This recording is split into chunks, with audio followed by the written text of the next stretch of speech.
Price the lord. ನಮ್ಮ ಒಳ್ಳೆಯನ್ನು ರಕ್ಷಕನು ವಿಮೋಚಕನು ಅತಿ ಬೇಗನೆ ಬರಲಿರುವ ಮೊದಲಿಂಗನಾಗಿರುವಂತಹ ಯೇಸು ಕ್ರಿಸ್ತನ ನಾಮದಲ್ಲಿ ನಿಮ್ಮೆಲ್ಲರಿಗೂ ಕೂಡ ಹೊಸ ವರುಷದ ಆರ್ಥಿಕ ಶುಭಾಶಯಗಳನ್ನ ತಿಳಿಸ್ತಾ ಇದ್ದೇನೆ. I wish you a happy prosperous victorious new year. Hallelujah.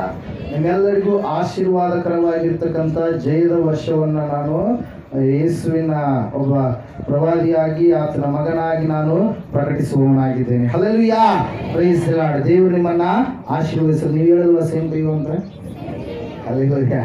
Praise the Lord. Hallelujah. ಯಾಕೆ ಭಾಳ ಏನೋ ಕಳ್ಕೊಂಡು ಬಂದ್ರೆ ಕುಂತ್ಕೊಂಡಿದ್ದೀರಿ? ಹಲ್ಲೆಲೂಯಾ. ಸಂತೋಷ ಕಾಣಿಸ್ತಾ ಇಲ್ಲ ಕೆಲವರು ಮುಖಗಳಲ್ಲಿ. ಹಲ್ಲೆಲೂಯಾ. ಸಮಾಧಾನ ಇಲ್ಲದ ಸ್ಥಿತಿಯಿಂದ ಬಂದಂಥವರಾಗಿ ಕಾಣಿಸ್ತಾ ಇದೆ. ಹಲ್ಲೆಲೂಯಾ.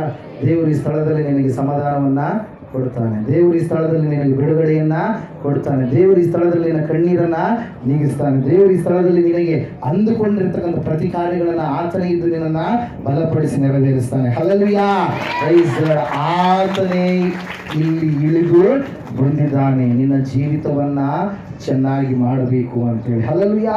Praise the Lord. ಇಲ್ಲಿ ನಾವು ನೋಡ್ತಾ ಇದ್ದೇವೆ ಪ್ರಿಯರೇ, ದೇವರು ಮಾತಾಡ್ತಾ ಇದ್ದಾರೆ ಏನೆಂಬುದಾಗೆಂದ್ರೆ, ಈ 2019 ವರ್ಷ ನಿನ್ನ ಜೀವಿತದಲ್ಲಿ ಕೆಲವು ವಿಷಯಗಳಲ್ಲಿ ನೀನು ತಪ್ಪಿ ಹೋದ ಕಾರಣಕ್ಕಾಗಿಯೇ, ಹಲ್ಲೆಲೂಯಾ, ಕೆಲವೊಂದು ಸೋಲನ್ನು ನೀನು ನಿನ್ನ ಜೀವಿತದಲ್ಲಿ ಅನುಭವಿಸಿರಬಹುದು. ನೀನು ಮಾಡಿದಂಥ ತಪ್ಪಿಗಾಗಿ ನಿನ್ನ ಮಕ್ಕಳು ಇವತ್ತಿನ ದಿನ ಶಾಪಗ್ರಸ್ತರಾಗಿ ಜೀವಿಸ್ತಾ ಇರಬಹುದು. ತಂದೆ ತಾಯಿ ಮಾಡಿದಂಥ ಪಾಪಕ್ಕೆ ಮಕ್ಕಳು ಮೇಲೆ ದೇವರು ಎಷ್ಟು ವರ್ಷ ಎಷ್ಟು ಕಾಲಗಳ ಕಾಲ ಆಗ್ತಾನಂತೆ ಶಾಪವನ್ನ 3-4 ಕಾಲಗಳವರೆಗೆ ಪ್ರಿಯರೇ. ಹಲ್ಲೆಲೂಯಾ. ನಿನ್ನ ತಾತ ಮುತ್ತಾತಂದರು ಮಾಡಿದಂಥ ಒಂದು ಶಾಪ ನಿನ್ನ ಮಕ್ಕಳಿಗೆ ಇವತ್ತಿನ ದಿನಗಳಲ್ಲಿ ಅನಾರೋಗ್ಯವಾಗಿ ಪರಿಣಮಿಸಿ ನಿನ್ನನ್ನ ಕಾಡಿಸ್ತಾ ಇರಬಹುದು. ಆದರೆ ದೇವರು ಹೇಳ್ತಾ ಇದ್ದಾರೆ, ಆ ಎಲ್ಲವುಗಳನ್ನ ನಾನೇ ಒತ್ತಿದ್ದೇನೆ, ನಾನೇ ಸಹಿಸಿದ್ದೇನೆ, ನಾನೇ ನಿಮಗೆ ಇವತ್ತಿನ ದಿನಗಳಲ್ಲಿ ಬಿಡುಗಡೆ ಕೊಡ್ತೀನಿ. ಆದರೆ ನೀನು ಮಾಡಬೇಕಾಗಿರುವಂಥದ್ದು ನಂಬಬೇಕು. ಹಲ್ಲೆಲೂಯಾ. ನೀನು ನಂಬುವುದೇ ಆದರೆ, ನೀನು ವಿಶ್ವಾಸ ಇಡುವುದೇ ಆದರೆ, ನೀನು ಆತನಲ್ಲಿ ಭಯಭಕ್ತಿ ಉಳ್ಳವನಾಗಿ ಜೀವಿಸುವುದೇ ಆದರೆ ಆ ದೇವರು ನಿನ್ನ ಕಷ್ಟವನ್ನ ತೀರಿಸುವಂತವನು ಆಗಿದ್ದಾನೆ.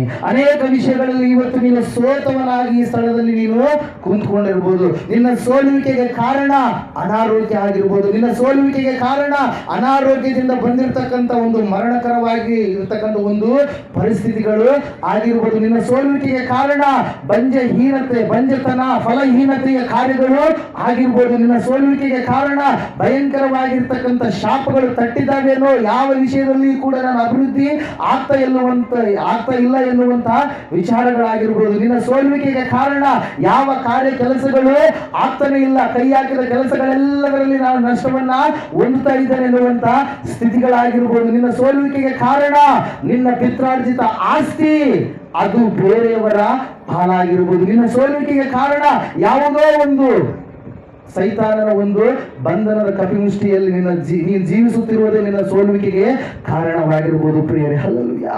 ಅನೇಕ ಕಾರಣಗಳನ್ನ ಸತ್ಯವೇದ ನಮಗೆ ತಿಳಿಸುತ್ತೆ ಪ್ರಿಯರೇ. ಆತ್ಮಿಕ ಜೀವಿತದಲ್ಲಿ ಅನೇಕರು ಏನಾಗ್ತಾರೆ, ಸೋತು ಹೋಗ್ತಾರೆ.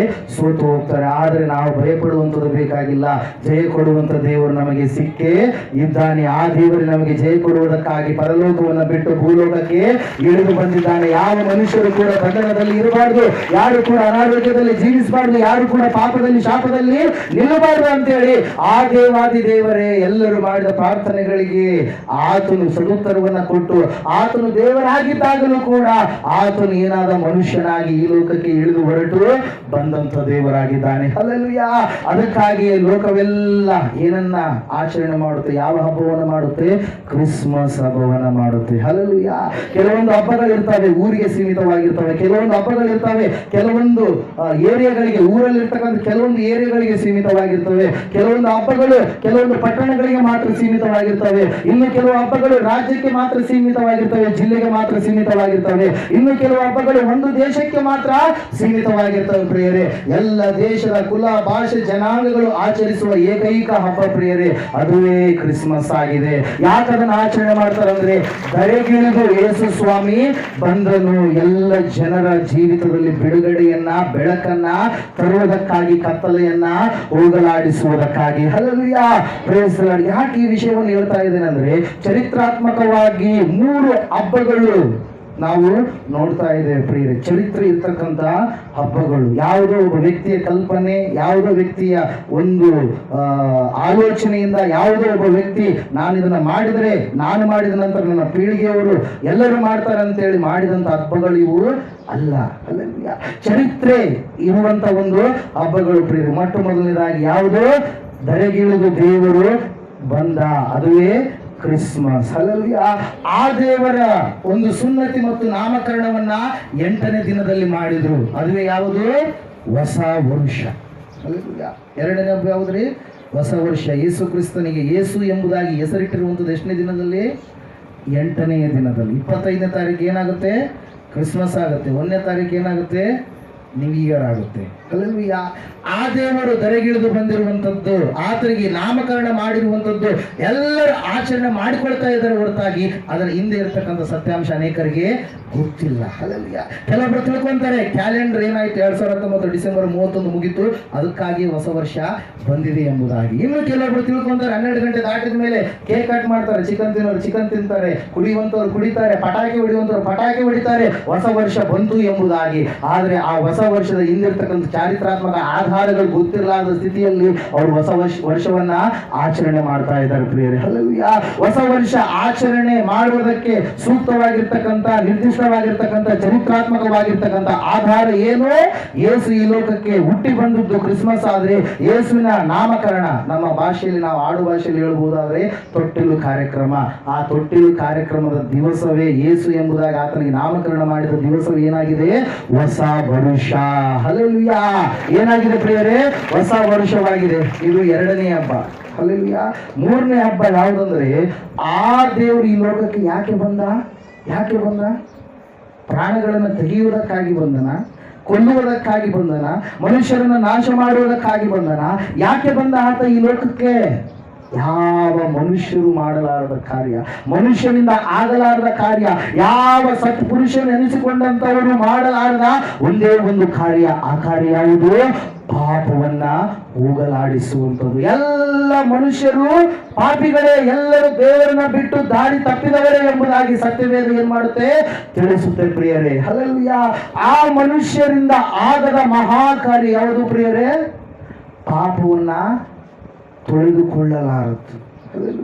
ಕೆಲವು ಜನರು ಅಂದುಕೊಳ್ತಾರೆ, ನಾನು ಇಲ್ಲಿಂದ ಅಲ್ಲಿಗೆ ನಡೆದುಕೊಂಡು ಹೋದರೆ ನನ್ನ ಪಾಪಗಳು ಪರಿಹಾರವಾಗುತ್ತವೆ ಎಂಬುದಾಗಿ. ಇನ್ನು ಕೆಲವು ಜನರು ಅಂದುಕೊಳ್ತಾರೆ, ನಾನು ನೀರಿನಲ್ಲಿ ಮುಳುಗಿದರೆ ನನ್ನ ಪಾಪಗಳು, ವರ್ಷಕ್ಕೊಮ್ಮೆ ಎಷ್ಟಾದ್ರೂ ಪಾಪ ಮಾಡಿ ವರ್ಷಕ್ಕೊಂದ್ಸಾರಿ ಮುಳುಗಿದರೆ ನಮ್ಮ ಪಾಪಗಳು ಪರಿಹಾರವಾಗುತ್ತವೆ ಎಂಬುದಾಗಿ. ಇನ್ನು ಕೆಲವು ಜನರು ಅಂದುಕೊಳ್ತಾರೆ, ಅಯ್ಯೋ ಅಲ್ಲಿ ಒಬ್ಬ ಸಂತ ಹುಟ್ಟಿದ್ದಾನೆ, ಅಲ್ಲಿ ಒಬ್ಬ ಸತ್ಪುರುಷ ಹುಟ್ಟಿದ್ದಾನೆ, ಅಲ್ಲಿ ಆತನ ಗದ್ದುಗೆ ಇದೆ, ಆತನ ಸಮಾಧಿ ಇದೆ, ಆ ಸಮಾಧಿ ಸ್ಥಳಕ್ಕೆ ತೀರ್ಥಯಾತ್ರೆಗೆ ನಾನು ಹೋದರೆ ನನ್ನ ಪಾಪಗಳು ಪರಿಹಾರವಾಗುತ್ತವೆ ಎಂಬುದಾಗಿ.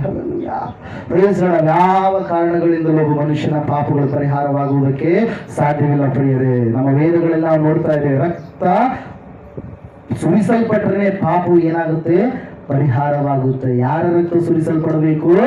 ಕನ್ನಿಕೆಯ ಹೊಟ್ಟೆಯಲ್ಲಿ ಹುಟ್ಟಿರ್ತಕ್ಕಂಥ ದೇವರ ರಕ್ತ ಸುರಿಸಲ್ಪಡಬೇಕು. ಮನುಷ್ಯರ ರಕ್ತ ಎಲ್ಲವೂ ಕೂಡ ಏನಾಗಿದೆ? ಪಾಪದಿಂದ, ಶಾಪದಿಂದ ತುಂಬಿದೆ. ಹಲ್ಲೆಲೂಯಾ. Praise lord. ಇಲ್ಲಿ ನಾವು ನೋಡ್ತಾ ಇದ್ದೇವೆ ಪ್ರಿಯರೇ, ದೇವರು ಈ ಲೋಕಕ್ಕೆ ಯಾಕೆ ಹೊರಟು ಬಂದಂದ್ರೆ, ಕೆಟ್ಟು ಹೋದ ನನ್ನನ್ನು ನಿನ್ನನ್ನು ಹುಡುಕಿ ರಕ್ಷಿಸುವುದಕ್ಕಾಗಿ, ನಿನ್ನ ಮೇಲೆ ಇರ್ತಕ್ಕಂಥ ಪಾಪದ ಒಂದು ಬಂಧನಗಳನ್ನ ಬಿಡುಗಡೆ ಮಾಡುವುದಕ್ಕಾಗಿ ಆತನು ತನ್ನ ಸ್ವರಕ್ತವನ್ನ ಕೊಟ್ಟು ನಿನ್ನನ್ನು ಸಂಪಾದನೆ ಮಾಡಿಕೊಳ್ಳಬೇಕಂತೇಳಿ ಆತನು ಭೂಲೋಕಕ್ಕೆ ಹೊರಟು ಬಂದು, ಇವತ್ತಿನ ದಿನ ಜನರು ಯಾವುದನ್ನ ದೇವರು ದೇವರು ದೇವರು ಮಾಡ್ತಾ ಇದ್ದೇವೆ ಎಂಬುದಾಗಿ ಹೇಳಿಕೊಳ್ತಾ ಇದ್ದಾರೆ, ಅದರ ಈ ಹಿಂದೆ ಇರ್ತಕ್ಕಂಥ ಚಾರಿತ್ರಾತ್ಮಕ ಆಧಾರಗಳು ಗೊತ್ತಿರಲಾರ್ದ ಮಾತಾಡ್ತಾ ಇದ್ದಾರೋ, ಅದೇ ದೇವರನ್ನ ಮನುಷ್ಯರು ಮಾಡೋದಕ್ಕಾಗಲ್ಲ. ಆ ದೇವರೇ ಬಂದು ತಾನೇ ಯಜ್ಞವಾದ, ತಾನೇ ಶಿಲುಬೆಯಲ್ಲಿ ತನ್ನ ಪ್ರಾಣವನ್ನು ನೀಡಿದ, ತನ್ನ ರಕ್ತವನ್ನು ಸುರಿಸಿದ, ಕೊನೆಯ ಒಂದು ರಕ್ತದ ಹನಿ, ನೀರಿನ ಹನಿ ಹೊರಡುವವರೆಗೂ ಕೂಡ ತಾನು ಏನ್ ಮಾಡಿದ? ನಮ್ಮೆಲ್ಲರಿಗಾಗಿ ಪ್ರಾಣವನ್ನ ಕೊಟ್ಟ ಪ್ರಿಯರೇ. ಹಲ್ಲೆಲೂಯಾ. Praise the Lord. ಅದುವೇ ಏನಾಗಿದೆ? ನಮ್ಮ ಪಾಪಗಳ ಪರಿಹಾರಕ್ಕಾಗಿ ಬಲಿಯಾದಂತ ಒಂದು ಯಜ್ಞವಾಗಿದೆ. ಅದಕ್ಕಿಂತ ಮುಂಚಿತವಾಗಿ ಎಲ್ಲರೂ ಯಾವ ಮಾರ್ಗದ ಮೂಲಕವಾಗಿಯೋ ದೇವರನ್ನ ಹುಡುಕಿದರು. ಕೆಲವರು ಕರ್ಮ ಮಾರ್ಗದಿಂದ ದೇವರನ್ನ ಹುಡುಕಿದರು. ಕರ್ಮ ಮಾರ್ಗ ಅಂದ್ರೆ ಏನ್ರಿ? ಕೆಟ್ಟ ಕೆಲಸಗಳು ಬಹಳ ಮಾಡಿರ್ತಾರೆ, ಒಳ್ಳೆ ಕೆಲಸಗಳು ಮಾಡಿಬಿಟ್ರೆ ಏನಾಗುತ್ತೆ? ನನ್ನ ಪಾಪಗಳು ಪರಿಹಾರವಾಗುತ್ತೆ, ನನಗೆ ಮುಕ್ತಿ ಸಿಗುತ್ತೆ ಅಂತೇಳಿ ಕರ್ಮ ಮಾರ್ಗದಿಂದ ಕೆಲವರು ದೇವರನ್ನ ಹುಡುಕಿದ್ರು ಪ್ರಿಯರೇ. ಆದರೆ ದೇವರು ಅವ್ರಿಗೆ ಏನಾಗಲಿಲ್ಲ, ಒಲಿಯಲಿಲ್ಲ. ಇನ್ನು ಕೆಲವು ಜನರು ಜ್ಞಾನ ಮಾರ್ಗದಿಂದ ಹುಡುಕಿದ್ರು, ಜ್ಞಾನ, ಹಲ್ಲೆಲೂಯಾ. ದ್ವೈತ ಅದ್ವೈತ ಎನ್ನುವಂತ ಸಿದ್ಧಾಂತಗಳು ಬಂದವು. ದ್ವೈತ ಸಿದ್ಧಾಂತ ಹೇಳುತ್ತೆ ದೇವರು ಬೇರೆ ಮನುಷ್ಯನು ಬೇರೆ. ಅದ್ವೈತ ಹೇಳುತ್ತೆ ಮನುಷ್ಯನು ಮತ್ತು ದೇವರು ಎಲ್ಲ ಒಂದೇ, ಅಹಂ ಬ್ರಹ್ಮಾಸ್ಮಿ ಅಂತೇಳಿ. ಹಲ್ಲೆಲೂಯಾ. ಆ ದ್ವೈತ ಸಿದ್ಧಾಂತವನ್ನ ಪ್ರತಿಪಾದನೆ ಮಾಡಿದಂತವರು ದೇವರೇ ಬೇರೆ ಮನುಷ್ಯನೇ ಬೇರೆ. ಮನುಷ್ಯನು ದೇವರು ಆಗಂಗಿದ್ರೆ ಏನಾಗುತ್ತೆ, ಎಲ್ಲರೂ ನಾನೇ ದೇವರು ಅಂತೇಳಿ ಹೇಳ್ಕೊಂಡು ಒಬ್ಬೊಬ್ರು ಒಂದೊಂದು ರೀತಿಯಲ್ಲಿ ಕುಲಗಳನ್ನ ಮತಗಳನ್ನ ಮಾಡಿಕೊಂಡು ಮನೆಗೊಂದು ದೇವರು, ಭಾಷೆಗೊಂದು ದೇವರು, ನಾಡಿಗೊಂದು ದೇವರು, ಕುಲಕ್ಕೊಂದು ದೇವರು, ಮತಕ್ಕೊಂದು ದೇವರು, ಆತನ ದೇವರು ಬೇರೆ ಈತನ ದೇವರು ಬೇರೆ ಅಂತೇಳಿ ಒಬ್ಬೊಬ್ಬರೊಂದು ದೇವರುಗಳನ್ನ ಮಾಡಿಕೊಳ್ತಾರೆ. ಅದಕ್ಕಾಗಿ ಅದು ದ್ವೈತ ಸಿದ್ಧಾಂತವನ್ನು ಪ್ರತಿಪಾದನೆ ಮಾಡಿದ್ರು, ದೇವರೇ ಬೇರೆ ಮನುಷ್ಯರೇ ಬೇರೆ ಅಂತೇಳಿ ಹೇಳಿದ್ರು. ಅಲ್ಲಿ ಕೂಡ ದೇವರು ಅವರಿಗೆ ಒಲಿಯಲಿಲ್ಲ ಪ್ರಿಯರೇ. ಮೂರನೇದಾಗಿ ಮಾರ್ಗವನ್ನ ಕಂಡುಕೊಂಡ್ರು. ಯಾವ ಮಾರ್ಗ?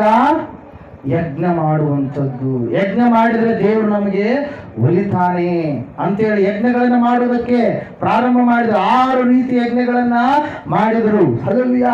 ಪ್ರಾಣಿಗಳನ್ನ ಬಲಿ ಕೊಟ್ರು, ಕುರಿಗಳನ್ನ ಬಲಿ ಕೊಟ್ರು, ಆಕಳುಗಳನ್ನ ಬಲಿ ಕೊಟ್ರು, ಹಲ್ಲೆಲೂಯಾ, ಕುದುರೆಗಳನ್ನ ಬಲಿ ಕೊಟ್ರು, ಬೇರೆ ಬೇರೆ ಪ್ರಾಣಿಗಳನ್ನ ಬಲಿ ಕೊಟ್ರು. ಆದ್ರೆ ದೇವರು ಅವುಗಳಿಗೆ ಒಲಿಯಲಿಲ್ಲ ಪ್ರಿಯರೇ. ಅವಾಗ ಅವ್ರು ಹೇಳಿದ್ರು ಏನಂತೇಳಿ, ಅಸತೋಮ ಸದ್ಗಮಯ ತಾಮಸೋಮ ಜ್ಯೋತಿರ್ಗಮಯ ಮೃತ್ಯೋಮ ಅಮೃತಂ ಗಮಯ. ಓಂ ಶಾಂತಿ ಶಾಂತಿ ಶಾಂತಿ. ಅಸತ್ಯದಲ್ಲಿದ್ದೇವೆ, ಸತ್ಯದ ಕಡೆಗೆ ನಮ್ಮನ್ನು ನೀನು ನಡೆಸು. ಹಲ್ಲೆಲೂಯಾ. ಮರಣದ ಬಂಧನದಕ್ಕೆ ನಾವು ಭಯಪಟ್ಟು ಜೀವಿಸ್ತಾ ಇದ್ದೇವೆ, ನಮ್ಮನ್ನ ಅಮರತ್ವದ ಕಡೆಗೆ ನಡೆಸು. ಕತ್ತಲೆಯಲ್ಲಿ ಜೀವಿಸ್ತಾ ಇದ್ದೇವೆ, ನಮ್ಮನ್ನ ಬೆಳಕಿನ ಕಡೆಗೆ ನೀನು ನಡೆಸು ದೇವಾ ಅಂತೇಳಿ ಪ್ರಾರ್ಥನೆ ಮಾಡಿ. ಓಂ ಅಂದ್ರೆ ಏನರ್ಥ ರೀ? ಸ್ವಾಮಿ ವಿವೇಕಾನಂದ ಅವರು ಏನ್ ಹೇಳಿದ್ದಾರೆ?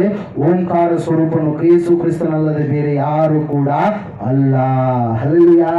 ಸ್ವಾಮಿ ವಿವೇಕಾನಂದರ ಸಾಕ್ಷಿ, ಅನೇಕ ಗುರುಗಳ ಸಾಕ್ಷಿ ಏನಾಗಿದೆ? ಆ ಓಂಕಾರ ಸ್ವರೂಪನು ಯೇಸು ಕ್ರಿಸ್ತನಾಗಿದ್ದಾನೆ. ಆತನೇ ಪ್ರಣವನಾದನು, ಆತನೇ ಶಬ್ದವು ಆಗಿರುವಂತ ದೇವರಾಗಿದ್ದಾನೆ ಪ್ರೇರೆ. ಹಲ್ಲೆಲೂಯಾ. ಇದು 4ನೇ ಮಾರ್ಗ. ಇದಕ್ಕಿಂತ ಒಂದು ಮಾರ್ಗವನ್ನು ಮಾಡಿಕೊಂಡ್ರು ಮುಂಚಿತವಾಗಿ ಪ್ರೇರೆ. ಅವ್ರು ಏನ್ ಮಾಡಿದ್ರು ಅಂದ್ರೆ, ಒಂದು ವಸ್ತುವಿಗೆ ಆಕಾರವನ್ನು ಕೊಟ್ಟು, ಒಂದು ಕಲ್ಲಿಗೆ ಆಕಾರ ಕೊಟ್ಟರು, ಒಂದು ಕಟ್ಟಿಗೆ ಆಕಾರ ಕೊಟ್ಟರು, ಒಂದು ಮಣ್ಣಿಗೆ ಆಕಾರ ಕೊಟ್ಟರು, ಒಂದು ಎಂಡೆಗೆ ಆಕಾರ ಕೊಟ್ಟರು, ಬೇರೆ ಬೇರೆ ವಸ್ತುಗಳಿಗೆ ಆಕಾರ ಕೊಟ್ಟು ಇದೇ ದೇವರು ಅಂತೇಳಿ ಅವ್ರು ಏನ್ ಮಾಡಕ್ಕೆ ಸ್ಟಾರ್ಟ್ ಮಾಡಿದ್ರು? ಅದ್ರ ಮುಂದೆ ಕುಂತ್ಕೊಂಡು ಭಜನೆ ಮಾಡೋದಕ್ಕೆ ಸ್ಟಾರ್ಟ್ ಮಾಡಿದ್ರು. ಆದ್ರೆ ಅವರು ಭಜನೆ ಮಾಡಬೇಕಾದ್ರೆ ಕಾನ್ಸಂಟ್ರೇಷನ್ ಬಂತು. ಹಲ್ಲೆಲೂಯಾ. ತಾಳ ಭಜನೆ ಮಾಡೋರಿಗೆ ಗೊತ್ತಿರುತ್ತೆ. ಹಂಗೆ ಮಾಡ್ತಾ ಮಾಡ್ತಾ ಮಾಡ್ತಾ ಇದ್ದಂಗೆಲ್ಲ ಏನಾಗುತ್ತೆ? ಲಯ ಬಂದಂಗೆ ಆಗುತ್ತೆ. ಹಲ್ಲೆಲೂಯಾ. ಕಾನ್ಸಂಟ್ರೇಷನ್ ಬಂತು, ಒಳ್ಳೆ ಸಂತೋಷ ಆದಂಗೆ ಆಯ್ತು ಅವರಿಗೆ. ಆದ್ರೆ ದೇವರಿಗೆ ಅವ್ರು ಏನಾಗಲಿಲ್ಲ, ಕನೆಕ್ಟ್ ಆಗಲೇ ಇಲ್ಲ. ಹಲ್ಲೆಲೂಯಾ. Praise lord. ಇಲ್ಲಿ ನಾವು ನೋಡ್ತಾ ಇದ್ದೇವೆ ಪ್ರಿಯರೇ. ಆದ್ರೆ ಕೊನೆಯದಾಗಿ ಅವರು ಒಂದು ಕಾನ್ಸೆಪ್ಟ್ ಅನ್ನ ತೆಗೆದುಕೊಂಡು ಬಂದ್ರು. ಆ ಕಾನ್ಸೆಪ್ಟ್ ಯಾವ್ದ್ರಿ? ಅವತಾರ. ದೇವರೇ, ನಾವು ನಿನ್ನನ್ನು ಮುಟ್ಟುವುದಕ್ಕೆ ಆಗೋದಿಲ್ಲ, ನೀನೇ ಈ ಭೂಲೋಕಕ್ಕೆ ಇಳಿದು ಬರಬೇಕು, ಎಲ್ಲ ಬಂಧನಗಳಿಂದ ನಮಗೆ ಬಿಡುಗಡೆಯನ್ನ ಕೊಡಬೇಕು ಅಂತೇಳಿ. ಹಲ್ಲೆಲೂಯಾ.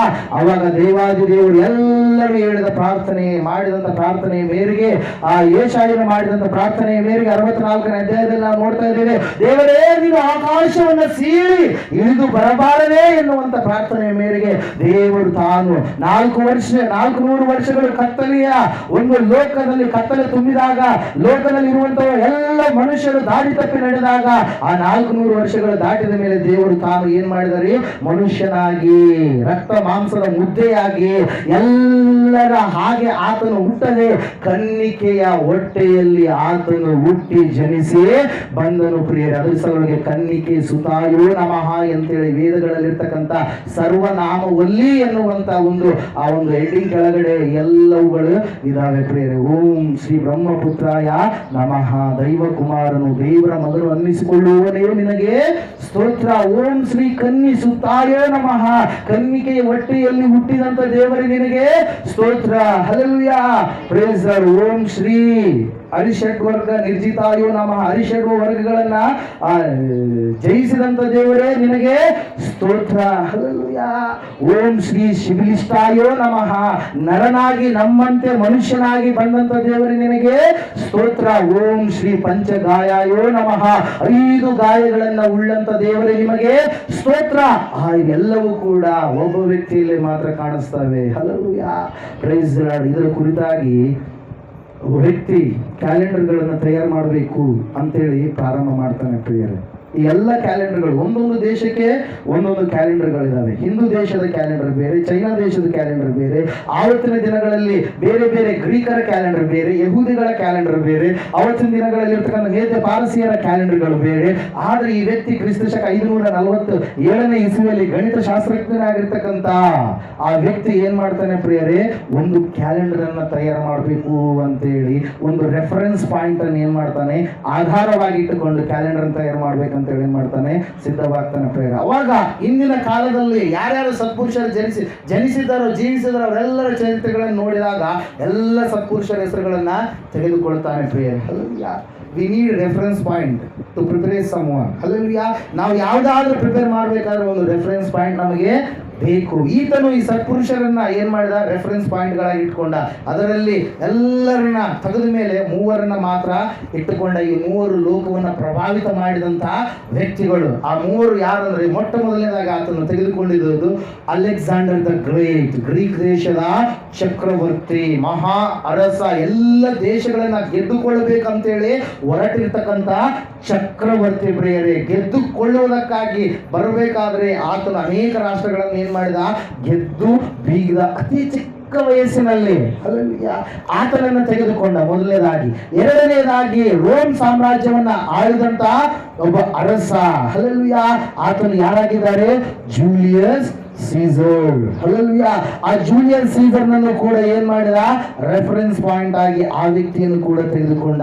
ಮೂರನೇದಾಗಿ ಇನ್ನೂ ಯಾರಿದ್ದಾರೆ ಲೋಕವನ್ನ ಪ್ರಭಾವಿತ ಮಾಡಿದಂತ ವ್ಯಕ್ತಿಗಳು, ಪ್ರಪಂಚವನ್ನ ಪ್ರಭಾವಿತ ಮಾಡಿದಂತ ವ್ಯಕ್ತಿಗಳು ಎಂಬುದಾಗಿ ನೋಡಿದಾಗ ಆತನು ಮೂರನೇ ಒಬ್ಬ ವ್ಯಕ್ತಿಯನ್ನ ತೆಗೆದುಕೊಂಡ ಪ್ರಿಯರೇ. ಆತನು ಯಾರಾಗಿದ್ದರು, ನಜರೇತಿನ ಯೇಸು ಕ್ರಿಸ್ತನು. ಹಲ್ಲೆಲೂಯಾ. ನಜರೇತಿನ ಯೇಸು ಕ್ರಿಸ್ತನ ನಾಮವನ್ನ ಆತನು ತೆಗೆದುಕೊಂಡ ಪ್ರಿಯರೇ. ತೆಗೆದುಕೊಂಡ ಮೇಲೆ ಆ ಮೂವರಲ್ಲಿ ಯಾರು ಲೋಕವನ್ನ ಅತಿಯಾಗಿ ಪ್ರಭಾವಿತ ಮಾಡಿದವರು ಎಂಬುದಾಗಿ ನೋಡಿದಾಗ ಆತನು ತೆಗೆದುಕೊಳ್ತಾ ಇದ್ದಾನೆ ಅಲೆಕ್ಸಾಂಡರ್ ದ ಗ್ರೇಟ್. ಅನೇಕರನ್ನ ಸಾಯಿಸಿ, ಅನೇಕರ ದೇಶಗಳನ್ನ ಕೊಳ್ಳೆ ಹೊಡೆದು ದರೋಡೆ ಮಾಡಿ ಆತನು ಸಾಮ್ರಾಜ್ಯ ಕಟ್ಟಿದನೇ ಹೊರತಾಗಿ ಆತನು ಪ್ರಾಣಾರ್ಪಣೆಯನ್ನ ಯಾರಿಗಾಗಿಯೂ ಕೂಡ ಮಾಡಲಿಲ್ಲ ಅಂತೇಳಿ ಆತನನ್ನ ಮೈನಸ್ ಮಾಡಿದ, ಡಿಲೀಟ್ ಮಾಡಿ. ಹಲ್ಲೆಲೂಯಾ. ಎರಡನೇದಾಗಿ ಜೂಲಿಯಸ್ ಸೀಸರ್, ಅವನು ಕೂಡ ಒಬ್ಬ ಚಕ್ರವರ್ತಿ. ಅವನು ಎಷ್ಟೋ ಜನರನ್ನ ಸಂಹಾರ ಮಾಡಿದಾನೆ, ಎಷ್ಟೋ ಜನರನ್ನ ನಾಶ ಮಾಡಿದಾನೆ. ಅವನು ಲೋಕವನ್ನ ಸರಿಯಾದ ರೀತಿಯಲ್ಲಿ ಪ್ರಭಾವಿತ ಮಾಡಿಲ್ಲ ಅಂತೇಳಿ ಆತನ ಹೆಸರನ್ನು ಕೂಡ ತೆಗೆದುಹಾಕಿದ ಪ್ರಿಯರೇ. ಮೂರನೇ ವ್ಯಕ್ತಿ ಹೆಸರನ್ನು ನೋಡ್ತಾ ಇದ್ದಾನೆ, ಆಲೋಚನೆ ಮಾಡ್ತಾ ಇದ್ದಾನೆ, ಚರಿತ್ರೆಗಳನ್ನ ತಿರುಗಿ ಆಗ್ತಾ ಇದ್ದಾನೆ. ಆ ಸಮಯದಲ್ಲಿ ಎಲ್ಲರೂ ಯಾರನ್ನಾದರೂ ಸಾಯಿಸಿ, ದೇವರುಗಳು ಅನ್ನಿಸಿಕೊಂಡಂತವರು ಮತ್ತು ರಾಜರು ಅನ್ನಿಸಿಕೊಂಡಂತವರು, ಚಕ್ರವರ್ತಿಗಳು ಅನ್ನಿಸಿಕೊಂಡಂತವರು ಯಾರನ್ನೋ ನಾಶ ಮಾಡಿ ಅವರು ಏನಾಗಿದ್ದಾರೆ, ಕಿರೀಟವನ್ನ ಧಾರಣೆ ಮಾಡಿದ್ದಾರೆ. ಆದರೆ ಒಬ್ಬ ವ್ಯಕ್ತಿಯನ್ನು ನಾನು ನೋಡ್ತಾ ಇದ್ದೇನೆ, ಆ ವ್ಯಕ್ತಿ ಎಲ್ಲಾ ಜನರಿಗಾಗಿ ನಾನು ಪ್ರಾಣವನ್ನ ಕೊಟ್ಟಿದ್ದೇನೆ, ಪುನಃ ನನ್ನ ಪ್ರಾಣವನ್ನ ಪುನಃ ನಾನು ಹಿಂದಕ್ಕೆ ತೆಗೆದುಕೊಳ್ಳುತ್ತೇನೆ ಅಂತೇಳಿ ಮೃತ್ಯುಂಜಯನಾಗಿ ಎದ್ದು ಬಂದಿರತಕ್ಕಂಥ ಈ ವ್ಯಕ್ತಿಯೇ ಸೂಕ್ತ ಅಂತೇಳಿ ಯೇಸು ಕ್ರಿಸ್ತನನ್ನ ರೆಫರೆನ್ಸ್ ಪಾಯಿಂಟ್ ಆಗಿ ಇಟ್ಕೊಂಡು ಏನ್ ಮಾಡ್ತಾನೆ ಪ್ರಿಯರೇ, ಕ್ಯಾಲೆಂಡರ್ ಅನ್ನ ತಯಾರು ಮಾಡ್ತಾನೆ, Gregorian calendar. Hallelujah. Praise the lord. ಇವತ್ತಿನ ದಿನದಲ್ಲಿ ನಾವು ನೋಡ್ತಾ ಇದ್ದೇವೆ ಆತನು ಯಾವ ರೀತಿಯಾಗಿ, ಆತ ಗಣಿತ ಶಾಸ್ತ್ರಜ್ಞ. ಹಲ್ಲೆಲೂಯಾ. ಡೆನಿಷಿಯಸ್ ಎಕ್ಸಿಸಿಯಸ್ ಎನ್ನುವಂತ ವ್ಯಕ್ತಿ ಪ್ರಿಯರೇ. Hallelujah. Is a mathematician.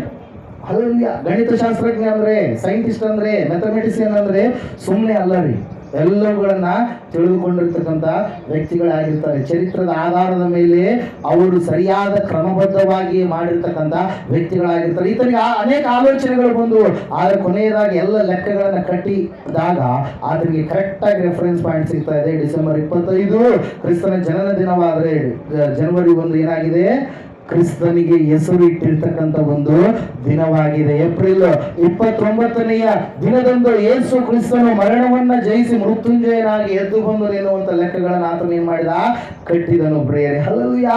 Price the lord. ಇವತ್ತಿನ ದಿನಗಳಲ್ಲಿ ಜನವರಿ, ಫೆಬ್ರವರಿ, ಮಾರ್ಚ್, ಏಪ್ರಿಲ್, ಮೇ, ಜೂನ್, ಜುಲೈ, ಆಗಸ್ಟ್, ಸೆಪ್ಟೆಂಬರ್, ಅಕ್ಟೋಬರ್, ನವೆಂಬರ್, ಡಿಸೆಂಬರ್ ಅಂತೇಳಿ ಎಲ್ಲರಿಗೂ ಗೊತ್ತು. ಹಲ್ಲೆಲೂಯಾ. ಆ ಕ್ಯಾಲೆಂಡರ್ನ ಪ್ರತಿಪಾದನೆ ಮಾಡಿದಂಥವ್ರಿಗೆ ಹಿಂದೆ ಇರ್ತಕ್ಕಂಥ ಒಂದು ರೆಫರೆನ್ಸ್ ಪಾಯಿಂಟ್, ಹಿಂದೆ ಇರ್ತಕ್ಕಂಥ ಚರಿತ್ರೆ ಏನಾಗಿದೆ, ಯೇಸು ಕ್ರಿಸ್ತನ ನಾಮ ಅಬ್ರಹಾಮ. Hallelujah, praise god. ಯೇಸು ಕ್ರಿಸ್ತನು ಈ ಲೋಕಕ್ಕೆ ಬಂದು ಮರಣವನ್ನು ಮರಣಿಸಿ ಮೃತ್ಯುಂಜಯನಾಗಿ ಎದ್ದು 40 ದಿನಗಳ ಕಾಲ ಈ ಲೋಕದಲ್ಲಿ ಇನ್ನೂ ಯಾವ ರೀತಿಯಾಗಿ ಜೀವಿಸಬೇಕಂತ ಹೇಳಿ ತೋರಿಸಿ ಆತನು ಪುನಃ ಏನ್ ಮಾಡಿದ, ಪರಲೋಕಕ್ಕೆ ಆರೋಹಣನಾಗಿ ಹೋದ. ಆತನು ಹೇಳ್ತಾ ಇದ್ದಾನೆ, ಎಲ್ಲ ಜನರನ್ನ ಶಿಷ್ಯರನ್ನಾಗಿ ಮಾಡಿ ಯಾರು ನನ್ನ ನಂಬುತ್ತಾರೋ ನಾನು ಪುನಃ ಅವರನ್ನು ಇಲ್ಲಿ ಕರ್ಕೊಂಡು ಹೋಗ್ತೀನಿ, ಪರಲೋಕಕ್ಕೆ ಕರ್ಕೊಂಡು ಹೋಗ್ತೀನಿ. ಆ ಪರಲೋಕದಲ್ಲಿ ದೇವರಿದ್ದಾನೆ, ಆ ಪರಲೋಕದಲ್ಲಿ ದೇವದೂತರುಗಳಿದ್ದಾರೆ, ಆ ಪರಲೋಕದ ಒಂದು ಸಿಂಹಾಸನ ಸುತ್ತಲೂ 24 ಜನ ಹಿರಿಯರಿದ್ದಾರೆ. ಆ ಪರಲೋಕದಲ್ಲಿ ದೇವರು ನಿತ್ಯವಾಗಿ ಪರಿಶುದ್ಧನು ಪರಿಶುದ್ಧನು ಪರಿಶುದ್ಧನು ಎಂಬುದಾಗಿ ಆರಾಧನೆ ಮಾಡುವಂತಹ ಸ್ಥಿತಿ ಇದೆ ಪ್ರಿಯರೇ. ಹಲ್ಲೆಲೂಯಾ. ಆ ಒಂದು ಪರಲೋಕದ ಹತ್ತಿರ ಇರ್ತಕ್ಕಂಥ ಪರದೇಶಿಯಲ್ಲಿ ನಮ್ಮ ಪೂರ್ವಿಕರೆಲ್ಲರೂ, ದೇವರನ್ನು ನಂಬಿದ ಪೂರ್ವಿಕರೆಲ್ಲ, ಅಬ್ರಹಾಂ ಇಸಾಕ್ ಮೊದಲುಗೊಂಡು ಇಲ್ಲಿಯವರೆಗೆ ಯಾರ್ಯಾರು ಪೂರ್ವಿಕರಿದ್ದಾರೋ ಅವರೆಲ್ಲ ಪೂರ್ವಿಕರು ಯೇಸು ಸ್ವಾಮಿ ಬರುವವರೆಗೆ ಅವೆಲ್ಲ ಪೂರ್ವಿಕರು ಎಲ್ಲಿದ್ದಾರೆ? ನಂಬಿದಂತ ಭಕ್ತರು, ದೇವರಿಗೆ ವಿಧೇಯರಾದಂತ ಭಕ್ತರು ಎಲ್ಲಿದ್ದಾರೆ? ಪರದೇಶಿನಲ್ಲಿ ಇದ್ದಾರೆ ಪ್ರಿಯರೇ. Hallelujah, praise god. ಅದಕ್ಕಾಗಿ ಯೇಸು ಸ್ವಾಮಿ ಏನ್ ಮಾಡಿದ, ಈ ಲೋಕಕ್ಕೆ ಹೊರಟು ಬಂದ ಪ್ರಿಯರೇ. ಯಾಕೆ ಗೊತ್ತಾಯ್ತಾ? ಹ್ಯಾಪಿ ನ್ಯೂ ಇಯರ್ ಅಂತ ಹೇಳಿ ಯಾಕೆ ಹೇಳ್ತೀವ್ರಿ? ಯೇಸು ಕ್ರಿಸ್ತನಿಗೆ ಹೆಸರಿಟ್ಟಿರ್ತಕ್ಕಂಥ ಒಂದು ದಿವಸ. ಹಲ್ಲೆಲೂಯಾ, ಅದನ್ನ ನೀವು ತಿಳಿದುಕೊಳ್ಳಬೇಕು, ಇತರರಿಗೆ ನೀವು ಅದನ್ನ ತಿಳಿಸಬೇಕು ಪ್ರಿಯರೇ. Hallelujah, praise god. ನೇರವಾಗಿ ಈ ಸಮಯದಲ್ಲಿ ನಾವು ವಾಕ್ಯಕ್ಕೆ ಹೋಗೋಣ. ದೇವರು ಮಾತಾಡ್ತಾ ಇದ್ದಾರೆ ಈ ಸಮಯದಲ್ಲಿ, ನಾನು ನಿನಗೆ ಸೋಲನ್ನಲ್ಲ ನಿನಗೆ ಜಯವನ್ನೇ ಕೊಡ್ತಾ ಇದ್ದೇನೆ, ನಾನು ನಿನಗೆ ಮರಣವಲ್ಲ ಜೀವವನ್ನೇ ನಿನಗೆ ನಾನು ತುಂಬ್ತಾ ಇದ್ದೇನೆ, ನಾನು ನಿನ್ನ ಜೀವಿತದಲ್ಲಿ ಇರ್ತಕ್ಕಂಥ ಎಲ್ಲ ಸಮಸ್ಯೆಗಳಿಗೆ ಉತ್ತರವಾಗಿದ್ದೇನೆ, ನಾನೇ ನಿನ್ನನ್ನ ಬಲಪಡಿಸುತ್ತೇನೆ, ನಾನೇ ನಿನಗೆ ಸಹಾಯ ಕೊಡುತ್ತೇನೆ, ನಾನೇ ನಿನ್ನ ಸಂಗಡ ಇದ್ದು ಎಲ್ಲ ಕಾರ್ಯಗಳನ್ನ ಜಯದ ಕಡೆಗೆ ನಾನು ನಡೆಸುತ್ತೇನೆ ಎಂಬುದಾಗಿ. Hallelujah, praise god. ಇವತ್ತಿನ ದಿನ ಜನರು ಏನ್ ಮಾಡ್ತಾ ಇದ್ದಾರೆ? ದೇವರಿಂದ ದೂರವಾದಂತ ಕಾರ್ಯಗಳಲ್ಲಿ, ದೇವರಿಗೆ ಇಷ್ಟವಾದ ಕಾರ್ಯಗಳಲ್ಲಿ ಮುಳುಗಿ ಹೋಗಿದ್ದಾರೆ ಪ್ರಿಯರೇ. Hallelujah, praise god. ನೋಡ್ರಿ, ಎಣ್ಣೆ ಎನ್ನುವಂಥದ್ದು ಎಷ್ಟು ಒಳ್ಳೆ ಪದಾರ್ಥ. ಹಲ್ಲೆಲೂಯಾ, ಅಡುಗೆ ಮಾಡೋಕ್ಕೂ ಬೇಕು, ಎಲ್ಲದಕ್ಕೂ ಬೇಕು. ಹಲ್ಲೆಲೂಯಾ. ಕೆಲವು ಜನ ಆಡು ಭಾಷೆಯಲ್ಲಿ ಪೆಟ್ರೋಲ್ ಅನ್ನೋಲ್ಲ, ಎಣ್ಣೆ ಹಾಕ್ಸ್ಕೊಂಡ್ಬರ್ತೀವಿ ನಾವು ಗಾಡಿಗೆ ಅಂತ, ಡೀಸೆಲ್ ಅನ್ನೋಲ್ಲ, ಎಣ್ಣೆ ಹಾಕ್ಸ್ಕೊಂಡ್ಬರ್ತೀವಿ ಗಾಡಿಗೆ ಅಂತಾರೆ. Hallelujah, praise god. ಎಲ್ಲ ಎಣ್ಣೆಗಳಲ್ಲಿ ಅತಿ ಕೆಟ್ಟ ಎಣ್ಣೆ ಯಾವುದು ರೀ? ಅತಿ ಕೆಟ್ಟ ಎಣ್ಣೆ ಯಾವುದು? ಎಲ್ಲ ಎಣ್ಣೆಗಳು ಉಪಯೋಗ ಕೊಡ್ತಾವ. ಪೆಟ್ರೋಲ್ ಹಾಕ್ಸಿದ್ರೆ ಒಂದು ಎಷ್ಟೋ ಕಿಲೋಮೀಟರ್, 70 ಕಿಲೋಮೀಟರ್ ಎಷ್ಟು ದೂರ ಹೋಗುತ್ತೆ. ಹಲ್ಲೆಲೂಯಾ. ಇನ್ನೊಂದು ಯಾವುದು?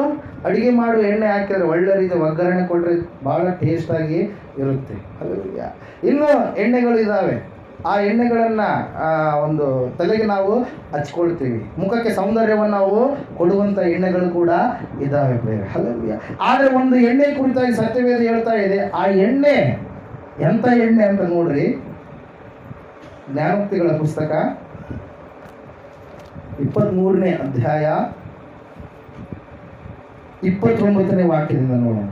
ಅಯ್ಯಯ್ಯೋ ಅನ್ನುವವರು ಯಾರು? ಅಕಟ ಎಂದು ಕೂಗಿಕೊಳ್ಳುವವರು ಯಾರು? ಯಾರು ಜಗಳವಾಡುತ್ತಾರೆ? ಯಾರು ಗೋಳಾಡುತ್ತಾರೆ?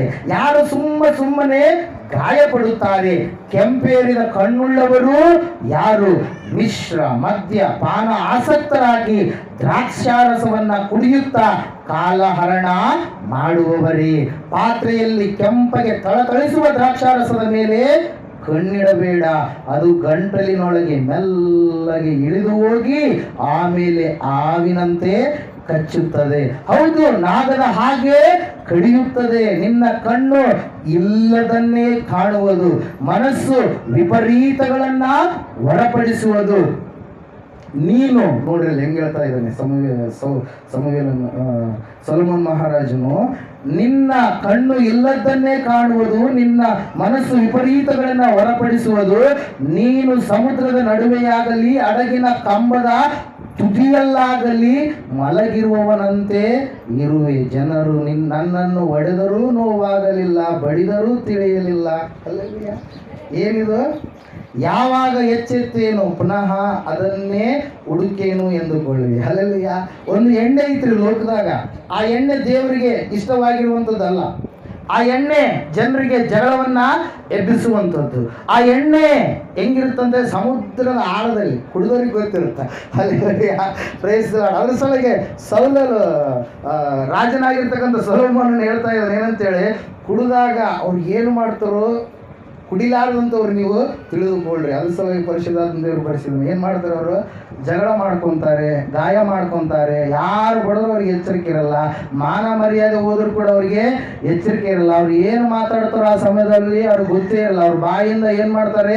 ರಹಸ್ಯಗಳನ್ನ ಹೇಳ್ಬಿಡ್ತಾರೆ. ಕುಡಿದಂಥ ಸಮಯದಲ್ಲಿ ಅವ್ರಿಗೆ ಬೈತಾರೆ, ಇವ್ರಿಗೆ ಬೈತಾರೆ, ಯಾರ್ಯಾರಿಗೋ ಬೈತಾರೆ. ಪ್ರಿಯರೇ, ಎಲ್ಲ ಎಣ್ಣೆಗಳು ಯಾವುದೋ ಒಂದು ರೀತಿಯಲ್ಲಿ ಏನು ಮಾಡ್ತವೆ? ಉಪಯೋಗ ಇದ್ದಾವೆ. ಆದರೆ ಈ ಎಣ್ಣೆಯಿಂದ ಉಪಯೋಗ ಇಲ್ಲ. ದೇಹ ಹಾಳು, ಮನಸ್ಸು ಹಾಳು, ಕುಟುಂಬದಲ್ಲಿ ಗಲಿಬಿಲಿ, ಕುಟುಂಬದಲ್ಲಿ ಜಗಳ. Hallelujah, praise Lord. ಅದರ ಸಲುವಾಗಿ ಯಾವಾಗ ಒಂದು ಮಾತನ್ನು ಹೇಳಿದೆ ನಾನು. ಏನಂತ ಹೇಳ್ರಿ? ಕುಡಿದವನ ಹತ್ರ ಏನಾದರೂ ನಾವು ಕೇಳಕ್ಕೆ ಹೋದರೆ ಅವ್ರ ಜೊತೆ ಸಂಭಾಷಣೆಗೆ ನಿಂತರೆ ಬಿಡಿಸ್ಕೊಂಡು ಬರೋದು ಬಹಳ ಕಷ್ಟ. ಅದು ಒಂದು ಕುಡಿದತ್ತಾಗ ಏನು ತೋರಿಸ್ತಾನೋ ಅದೇ ನಿಜ ಅಂತ ಹೇಳ್ತಾನೆ. ಒಪ್ಕೊಳ್ಳಿಲ್ಲ ಅಂದರೆ ನಮ್ಮನ್ನು ಬಿಡಲ್ಲ. Praise Lord, hallelujah, praise lord. ಇಲ್ಲಿ ನಾವು ನೋಡ್ತಾ ಇದ್ದೇವೆ, ಈ ಎಣ್ಣೆಯನ್ನು ನೀವು ಕುಡಿಬೇಡ್ರಿ. ಕುಟುಂಬದಲ್ಲಿ ಈ ಎಣ್ಣೆ ವಿಷಯವಾಗಿ ದೇವರಿಗೆ ಜಯ ಕೊಡಿ ಎಂಬುದಾಗಿ ಇವತ್ತಿನಿಂದ ನೀವು ಪ್ರಾರ್ಥನೆ ಮಾಡುವವರಾಗಿದೆ. Hallelujah, praise lord. ಇಲ್ಲಿ ನಾವು ನೋಡ್ತಾ ಇದ್ದೇವೆ ಪ್ರಿಯರೇ, ದೇವರಿನ ಜೀವಿತದಲ್ಲಿ ಜಯ ಕೊಡಬೇಕಂತ ಹೇಳಿ ಅಂದ್ಕೊಂಡಿದ್ದಾನೆ. ಏನನ್ನ? ಜಯವನ್ನ. ಎಲ್ಲರಿಗೂ ಕೂಡ ಆಶೀರ್ವಾದ ಇಷ್ಟ, ಎಲ್ಲರಿಗೂ ಕೂಡ ಜಯ ಬೇಕು ಅಂತೇಳಿ ನಾವು ಬಂದಂಥವರಾಗಿದ್ದೇವೆ. ಎಲ್ಲರಿಗೂ ಕೂಡ ಯಾವುದೋ ಒಂದು ಕಾರ್ಯಗಳ ಮೇಲೆ ನನಗೆ ಜಯ ಕೊಡು ಸ್ವಾಮಿ ಅಂತೇಳಿ ನಾವು ಕೇಳುವವರಾಗಿದ್ದೇವೆ ಪ್ರಿಯರೇ. ಹಲ್ಲೆಲೂಯಾ. ಮೊಟ್ಟ ಮೊದಲನೇದಾಗಿ ನಾವು ನೋಡೋಣ, ಈ ಸಮಯದಲ್ಲಿ ಕೆಲವು ಜನರಿಗೆ ಅನಾರೋಗ್ಯ ಎನ್ನುವಂಥದ್ದು ಏನು ಮಾಡುತ್ತಾರೆ? ಸೋಲನ್ನು ತಂದಿರುತ್ತೆ. ಏನು ಸೋಲನ್ನು ತಂದಿರುತ್ತೆ? ಅನಾರೋಗ್ಯ. ಫಸ್ಟ್ ಪಾಯಿಂಟ್ ಏನ್ರಿ? ಅನಾರೋಗ್ಯ. ಹಲ್ಲೆಲೂಯಾ. ದೇಹದಲ್ಲಿರ್ತಕ್ಕಂಥ ಅವಯವಗಳು ಸರಿಯಾದ ರೀತಿಯಲ್ಲಿ ಇರಲಾರ್ದಂತಹ ಪರಿಸ್ಥಿತಿ. ರೋಗಾಣು ಕಣಗಳು ದೇಹದಲ್ಲಿ ಉತ್ಪತ್ತಿಯಾದಾಗ ಮನುಷ್ಯನಿಗೆ ಅನಾರೋಗ್ಯ ಪ್ರಾಪ್ತಿಯಾಗುತ್ತೆ. ಕೆಲವೊಂದು ಅನಾರೋಗ್ಯಗಳನ್ನ ಮನುಷ್ಯನೇ ತಾನಾಗಿಯೇ ತಂದುಕೊಳ್ತಾನೆ. ಕೆಲವೊಂದು ಅನಾರೋಗ್ಯಗಳು ಪ್ರಕೃತಿಯ ನಿಮಿತ್ತವಾಗಿ ಬರುವಂಥವುಗಳಾಗಿರ್ತವೆ ಪ್ರಿಯರೇ. ದೇವರಲ್ಲಿ ಹೇಳ್ತಾ ಇದ್ದಾರೆ, ಯೇಸು ಸ್ವಾಮಿ ಲೋಕಕ್ಕೆ ಹೊರಟು ಬಂದಂಥ ಸಂದರ್ಭದಲ್ಲಿ ಅನೇಕವಾದಂಥ ರೋಗಗಳಿಂದ ಬಂಧಿತರಾದಂಥ ಜನರು ಯೇಸುವಿನ ಬಳಿಗೆ ಬರ್ತಾ ಇದ್ರು.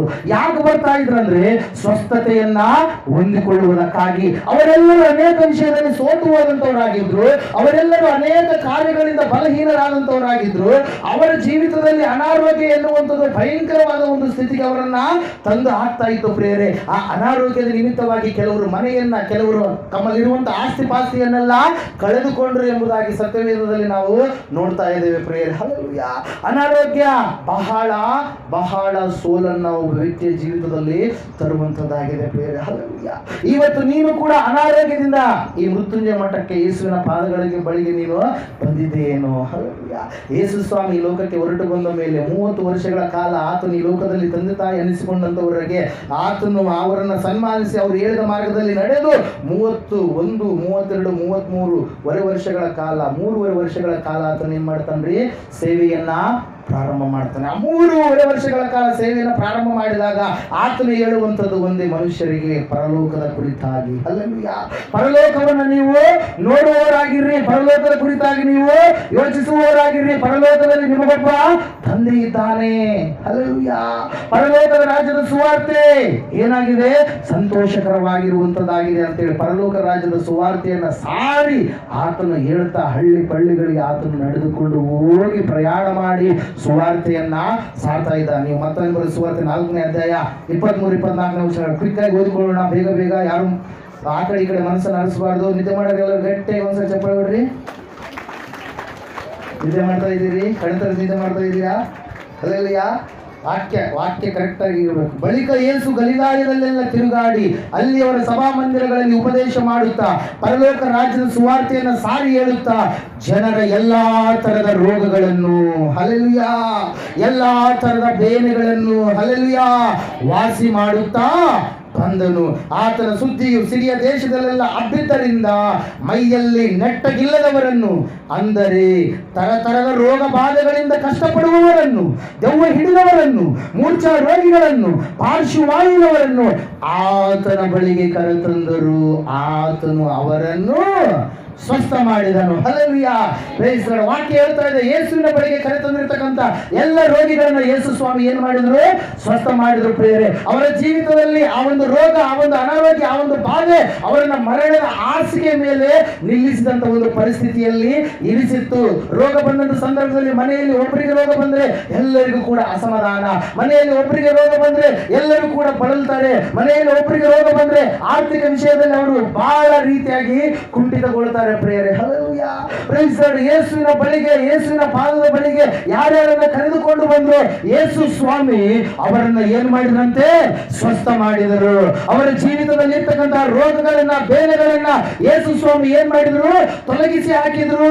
Hallelujah, praise Lord. ವಾಕ್ಯದಲ್ಲಿ ನಾವು ನೋಡ್ತಾ ಇದ್ದೇವೆ ಪ್ರಿಯರೇ, ಆ ಒಂದು ಅನಾರೋಗ್ಯದ ಕಣಗಳು, ಅನಾರೋಗ್ಯದ ಆತ್ಮಗಳು ಕೆಲವೊಂದು ಸಾರಿ ದೆವ್ವದಿಂದ ಬಂದಿರ್ತವೆ. ಕೆಲವೊಂದು ಸಾರಿ ದೆವ್ವವು, ದುರಾತ್ಮ ಶಕ್ತಿಗಳು ಆವರಿಸಿದಾಗ ಮನುಷ್ಯರು, ಜನರು ಏನಾಗಿರ್ತಾರೆ? ಅನಾರೋಗ್ಯಕ್ಕೆ ತುತ್ತಾಗ್ತಿರ್ತಾರೆ. ಕೆಲವೊಂದು ಸಾರಿ ಅನಾರೋಗ್ಯ ಬರುವುದಕ್ಕೆ ಕಾರಣ ಹಿಂದಿನ ದಿನಗಳಲ್ಲಿ ಆ ಒಂದು ಶಾಪಗ್ರಸ್ತ ಒಂದು ಕಾರ್ಯಗಳು ನಿಮ್ಮ ಪೂರ್ವಿಕರು ಮಾಡಿದಾಗ 3-4 ತಲೆಗಳವರೆಗೆ ದೇವರು ಏನ್ ಮಾಡ್ತಾನೆ? ಉಡಿಯನ್ನ ತುಂಬ್ತೀನಿ ಎಂಬುದಾಗಿ, ಶಾಪದ ಉಡಿಯದು. ದೇವರನ್ನ ಬಿಟ್ಟು ದೇವರೆಲ್ಲದವರಿಗೆ ಪೂಜೆ ಮಾಡಿದಂತ ಒಂದು ಸಮಯದಲ್ಲಿ ಶಾಪಗಳನ್ನ ಮಾಡಿದಂತ ಆ ಶಾಪದ ಪ್ರತಿಫಲವಾಗಿ ರೋಗಗಳನ್ನ ಕೆಲವರು ಅನುಭವಿಸ್ತಾ ಇದ್ದಾರೆ ಪ್ರಿಯರೇ. Hallelujah, praise Lord. ಆದ್ರೆ ವಾಕ್ಯ ಹೇಳ್ತಾ ಇದೆ, ಯೇಸು ಸ್ವಾಮಿ ಅವರ ಬಳಿಗೆ, ಆತನ ಬಳಿಗೆ ಯಾರ್ಯಾರನ್ನ ಕರೆದುಕೊಂಡು ಬಂದ್ರು, ಆತನ ಬಳಿಗೆ ಯಾರ್ಯಾರನ್ನ ಯೇಸು ನನಗೆ ಸ್ವಸ್ಥ ಮಾಡ್ತಾನೆ, ನನಗೆ ಬಿಡುಗಡೆ ಕೊಡ್ತಾನೆ ಅಂತೇಳಿ ನಂಬಿಕೆಯಿಂದ ಆತನ ಬಳಿಗೆ ಕರೆದುಕೊಂಡು ಬಂದ್ರು, ಅವರೆಲ್ಲರನ್ನ ಯೇಸು ಏನ್ ಮಾಡಿದ್ರಂತೆ? ಸ್ವಸ್ಥ ಮಾಡಿದ್ರು. ಹಲ್ಲೆಲೂಯಾ, ಯೇಸು ಸ್ವಾಮಿ ಅವರನ್ನ ಏನ್ ಮಾಡಿದ್ರು? ಸ್ವಸ್ಥ ಮಾಡಿದ್ರು. ಯೇಸು ಸ್ವಾಮಿ ಅವ್ರಿಗೆ ಏನ್ ಮಾಡಿದ್ರು?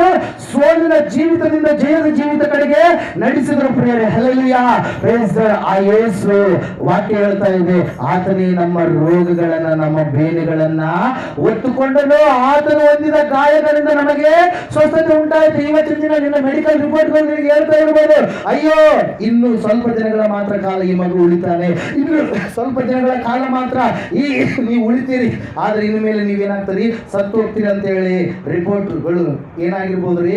ಹೇಳ್ತಿರ್ಬೋದು ಪ್ರೇರೆ. ಆದ್ರೆ ಪರಲೋಕದ ರಿಪೋರ್ಟ್ ಒಂದಿದೆ. ಆ ರಿಪೋರ್ಟ್ ಏನ್ ಹೇಳ್ತೀವಿ ಗೊತ್ತಾ?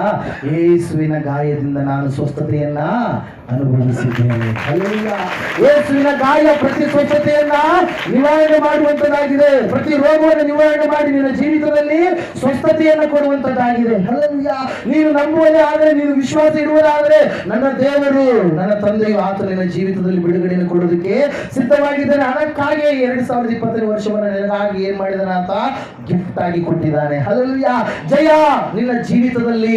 ಅನಾರೋಗ್ಯಗಳ ಮೇಲೆ ದೇವರು ನಿನಗೆ ಜಯವನ್ನ ಕೊಡಲಿಕ್ಕಿದ್ದಾನೆ. ಯೇಸುವಿನ ಬಳಿಗೆ ಅನೇಕ ತರದ ರೋಗಗಳನ್ನ ಉಳ್ಳಂತ ವ್ಯಕ್ತಿಗಳನ್ನ ಕರೆದುಕೊಂಡು ಬಂದಾಗ ಆತನು ಏನ್ ಮಾಡಲಿಲ್ಲ, ನನ್ನಿಂದ ಆಗೋದಿಲ್ಲ ಅಂತೇಳಿ ಕಳಿಸ್ಲಿಲ್ಲ. ಯಾಕೆ ಗೊತ್ತಾ? ಅವರನ್ನು ಉಂಟು ಮಾಡಿದ ದೇವರು ಆತನೇ ಆಗಿದ್ದಾನೆ. ಅವರ ಜೀವಿತದಲ್ಲಿ ಕಲ್ಮಶವನ್ನು ದೂರ ಮಾಡುವ ದೇವರು ಆತನೇ ಆಗಿದ್ದಾನೆ. ಆತನಿಗೆ ಎಲ್ಲ ಕೂಡ ಗೊತ್ತು ಪ್ರಿಯರೇ. ಹಲ್ಲೆಲೂಯಾ, ಒಂದು ಟಿವಿಯನ್ನ ರಿಪೇರಿ ಮಾಡುವನು ಆ ಟಿವಿಯನ್ನ ಕುರಿತಾಗಿ ಮೊದಲು ಏನ್ ಮಾಡ್ತಾನೆ? ಚೆನ್ನಾಗಿ ಅವಲೋಕನೆ ಮಾಡಿರ್ತಾನೆ, ಅಭ್ಯಾಸ ಮಾಡಿರ್ತಾನೆ, ಟ್ರೈನಿಂಗ್ ಅನ್ನ ತೆಗೆದುಕೊಂಡಿರ್ತಾನೆ. ರೇಡಿಯೋ ರಿಪೇರಿ ಮಾಡುವನು ಅದರ ಬಗ್ಗೆ ಟ್ರೈನಿಂಗ್ ತೆಗೆದುಕೊಂಡಿರ್ತಾನೆ. ಇನ್ನು ಬೇರೆ ಬೇರೆ ಕಾರ್ಯಗಳ ಬಗ್ಗೆ ರಿಪೇರಿ ಮಾಡುವಂತರು ಅದರ ಬಗ್ಗೆ ಟ್ರೈನ್ ಅಪ್ ಆಗಿ. Praise Lord. ಒಬ್ಬ ವಿಷಯದಕ್ಕೂ ಒಬ್ಬ ವ್ಯಕ್ತಿಯ ಕುರಿತಾಗಿ ನಾನು ಹೇಳಿದ್ದೆ ಪ್ರಿಯರೇ. ಹಲ್ಲೆಲೂಯಾ, ಅಂದ್ರೆ ನಮ್ಮನ್ನು ಉಂಟು ಮಾಡಿದವರು ಯಾರು? ದೇವರು. ಆತನು ನಿನ್ನ ಅನಾರೋಗ್ಯಕ್ಕೆ ಕಾರಣವಾಗಿರ್ತಕ್ಕಂಥ ಕಲ್ಮಶವನ್ನು ದೂರ ಮಾಡಿ ನಿನಗೆ ಏನ್ ಮಾಡ್ತಾನೆ? ಆರೋಗ್ಯವನ್ನು ಕೊಡ್ತಾನೆ ಪ್ರಿಯರೇ. ಒಂದ್ಸಾರಿ ಏನಾಗುತ್ತಂದ್ರೆ, ಯೇಸು ಸ್ವಾಮಿ ಹೀಗೆ ಹೋಗ್ತಾ ಇರ್ಬೇಕಾದ್ರೆ ಅಲ್ಲಿ ಒಬ್ಬ ಸ್ತ್ರೀ ಆತನ ವಿಷಯವಾಗಿ ಕೇಳಿ ಆಕೆ ತನ್ನಲ್ಲಿರುವಂತ ಎಲ್ಲ ಹಣವನ್ನ ಕಳೆದುಕೊಂಡು ಆಸ್ತಿ ಎಲ್ಲ ಕೂಡ ಓಡಾಗಲು ಕೂಡ ಯೇಸುವಿನ ಬಳಿಗೆ ಆಕೆ ಬಂದಳು. ಲೂಕನು ಹೇಳ್ತಾ ಇದ್ದಾನೆ, ಆಕೆಯು ಎಲ್ಲವನ್ನ ಮಾರಿದರೂ ಕೂಡ ಆಕೆಯ ರೋಗ ಹೆಚ್ಚುತ್ತಾ ಬಂತೆ ಹೊರತಾಗಿ ಆಕೆ ಸ್ವಸ್ಥತೆಯನ್ನ ಹೊಂದಲಿಲ್ಲ. ಆಕೆ ಬರ್ತಾ ಇದ್ದಾಳೆ. ಎಲ್ಲಿಗೆ ಬರ್ತಾ ಇದ್ದಾಳೆ?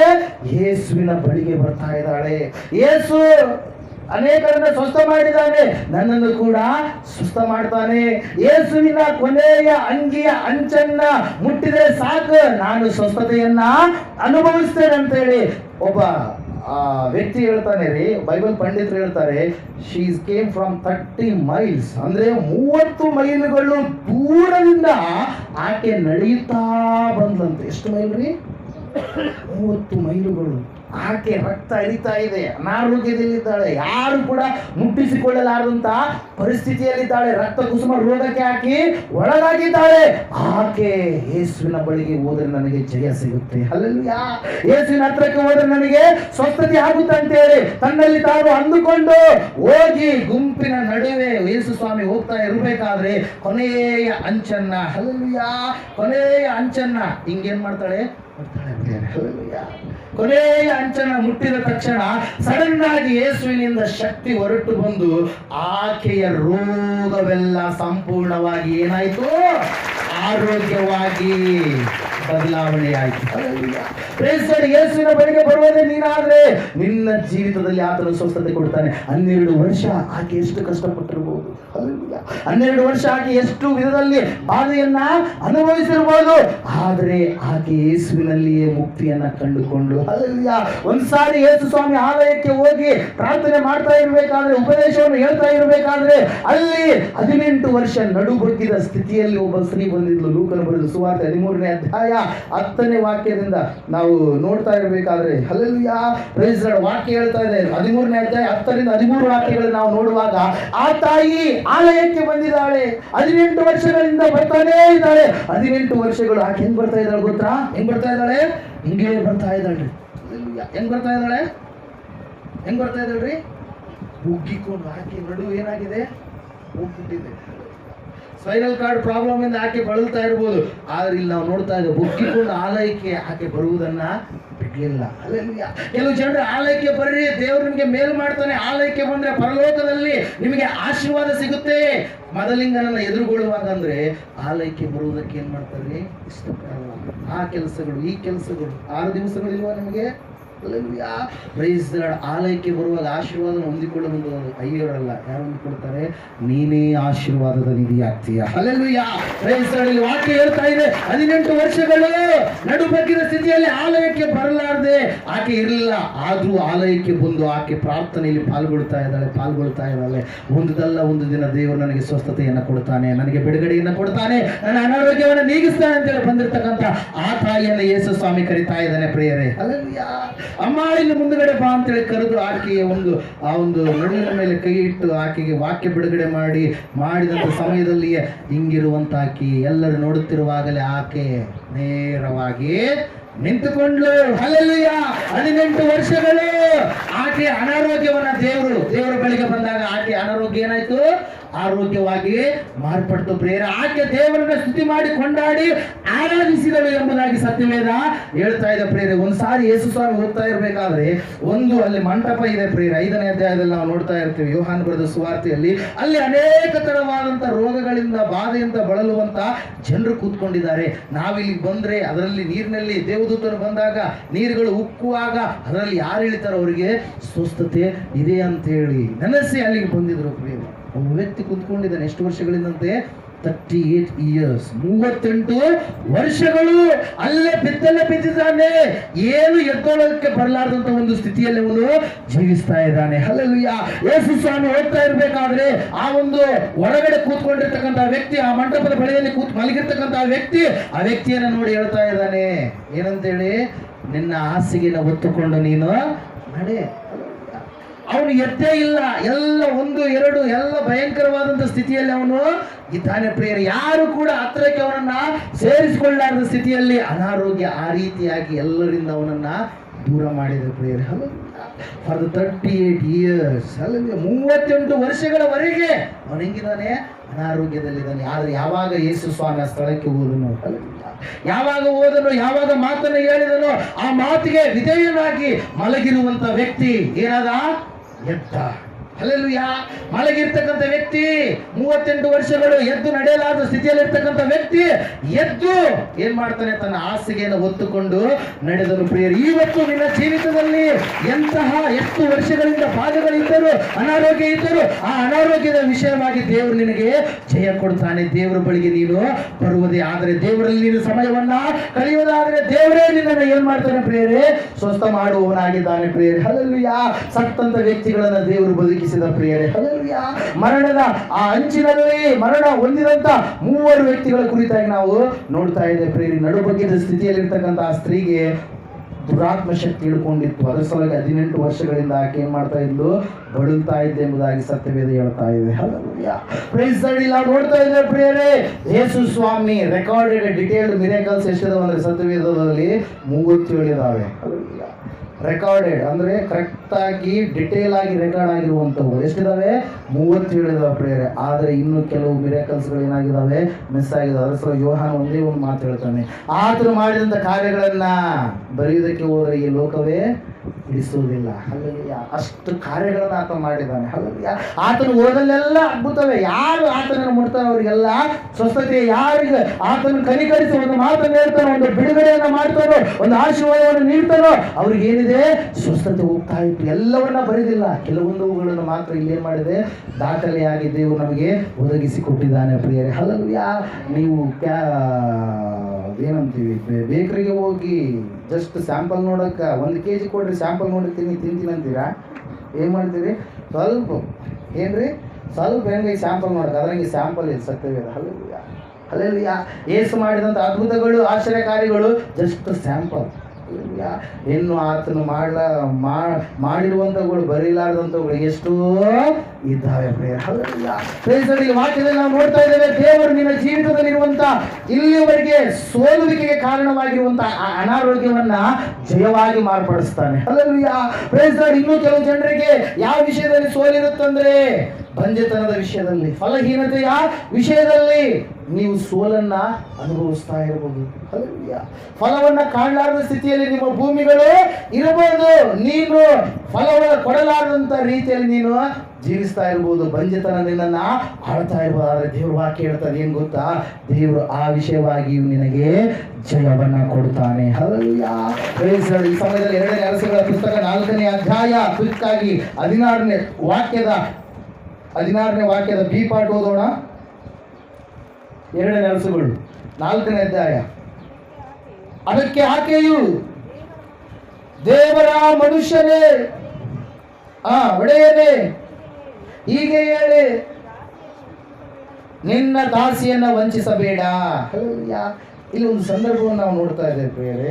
ಎಲೀಷ ಪ್ರವಾದಿಗಳು ಆ ಒಂದು ಶುನ್ಯಾಮ್ಯ ಊರನ್ನ ದಾಟಿ ಮುಂದುಗಡೆ ಪ್ರಯಾಣ ಮಾಡ್ತಾ ಇರ್ತಾರೆ. ಪ್ರಯಾಣ ಮಾಡಬೇಕಾದ್ರೆ ಈಗ ಅರೆಟ್ನೂರು ಗಿಣವಾರಕ್ಕೆ ಹೋಗ್ಬೇಕಾದ್ರೆ ಬಾದರ್ಲಿಯನ್ನ ದಾಟಿ ಮುಂದಕ್ಕೆ ಹೋದಾಗ ಗಿಣವಾರ ಅವರು ಪ್ರಯಾಣವಾಗಿ ಬರ್ತಾ ಇರಬೇಕಾದ್ರೆ ಶುನ್ಯಾಮ್ಯ ಎನ್ನುವಂತ ಒಂದು ಊರು ಆ ದಾಟಿ ಹೋಗ್ಬೇಕಾಗಿತ್ತು. ಗುರು ಶಿಷ್ಯ ಯಾವಾಗಲೂ ಇಬ್ರು ಜೊತೆಗಿರ್ತಿದ್ರು. ಯಾರ್ಯಾರು? ಎಲೀಷ ಮತ್ತು ಗೆಹಜಿ.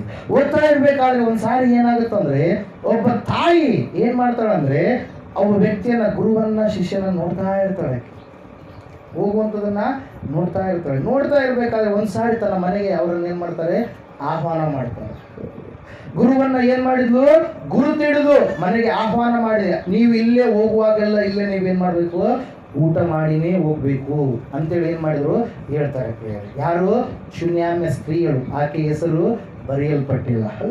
ಹೇಳ್ತಾ ಇರ್ಬೇಕಾದ್ರೆ ಒಂದ್ಸಾರಿ ಏನಾಗುತ್ತಂದ್ರೆ, ಇವರು ಬಹಳ ಒತ್ತಡಿ ಮಾಡ್ತಾ ಇದ್ದಾರೆ. ಅದಕ್ಕಾಗಿ ಆಯ್ತು ಹೋಗೋಣ ಅಂತೇಳಿ ಗೆಹಜಿಗೆ ಎಲೀಷನು ಕೂಡ ಏನ್ ಮಾಡ್ತಾರೆ, ಆ ಮನೆಗೆ ಏನ್ ಮಾಡ್ತಾರೆ, ತಮ್ಮ ಪಾದಗಳನ್ನ ಇಡ್ತಾರೆ. ಹಲ್ಲೆಲೂಯಾ. ಯಾರ ಪಾದಗಳು ಇಟ್ಟರಲ್ಲಿ?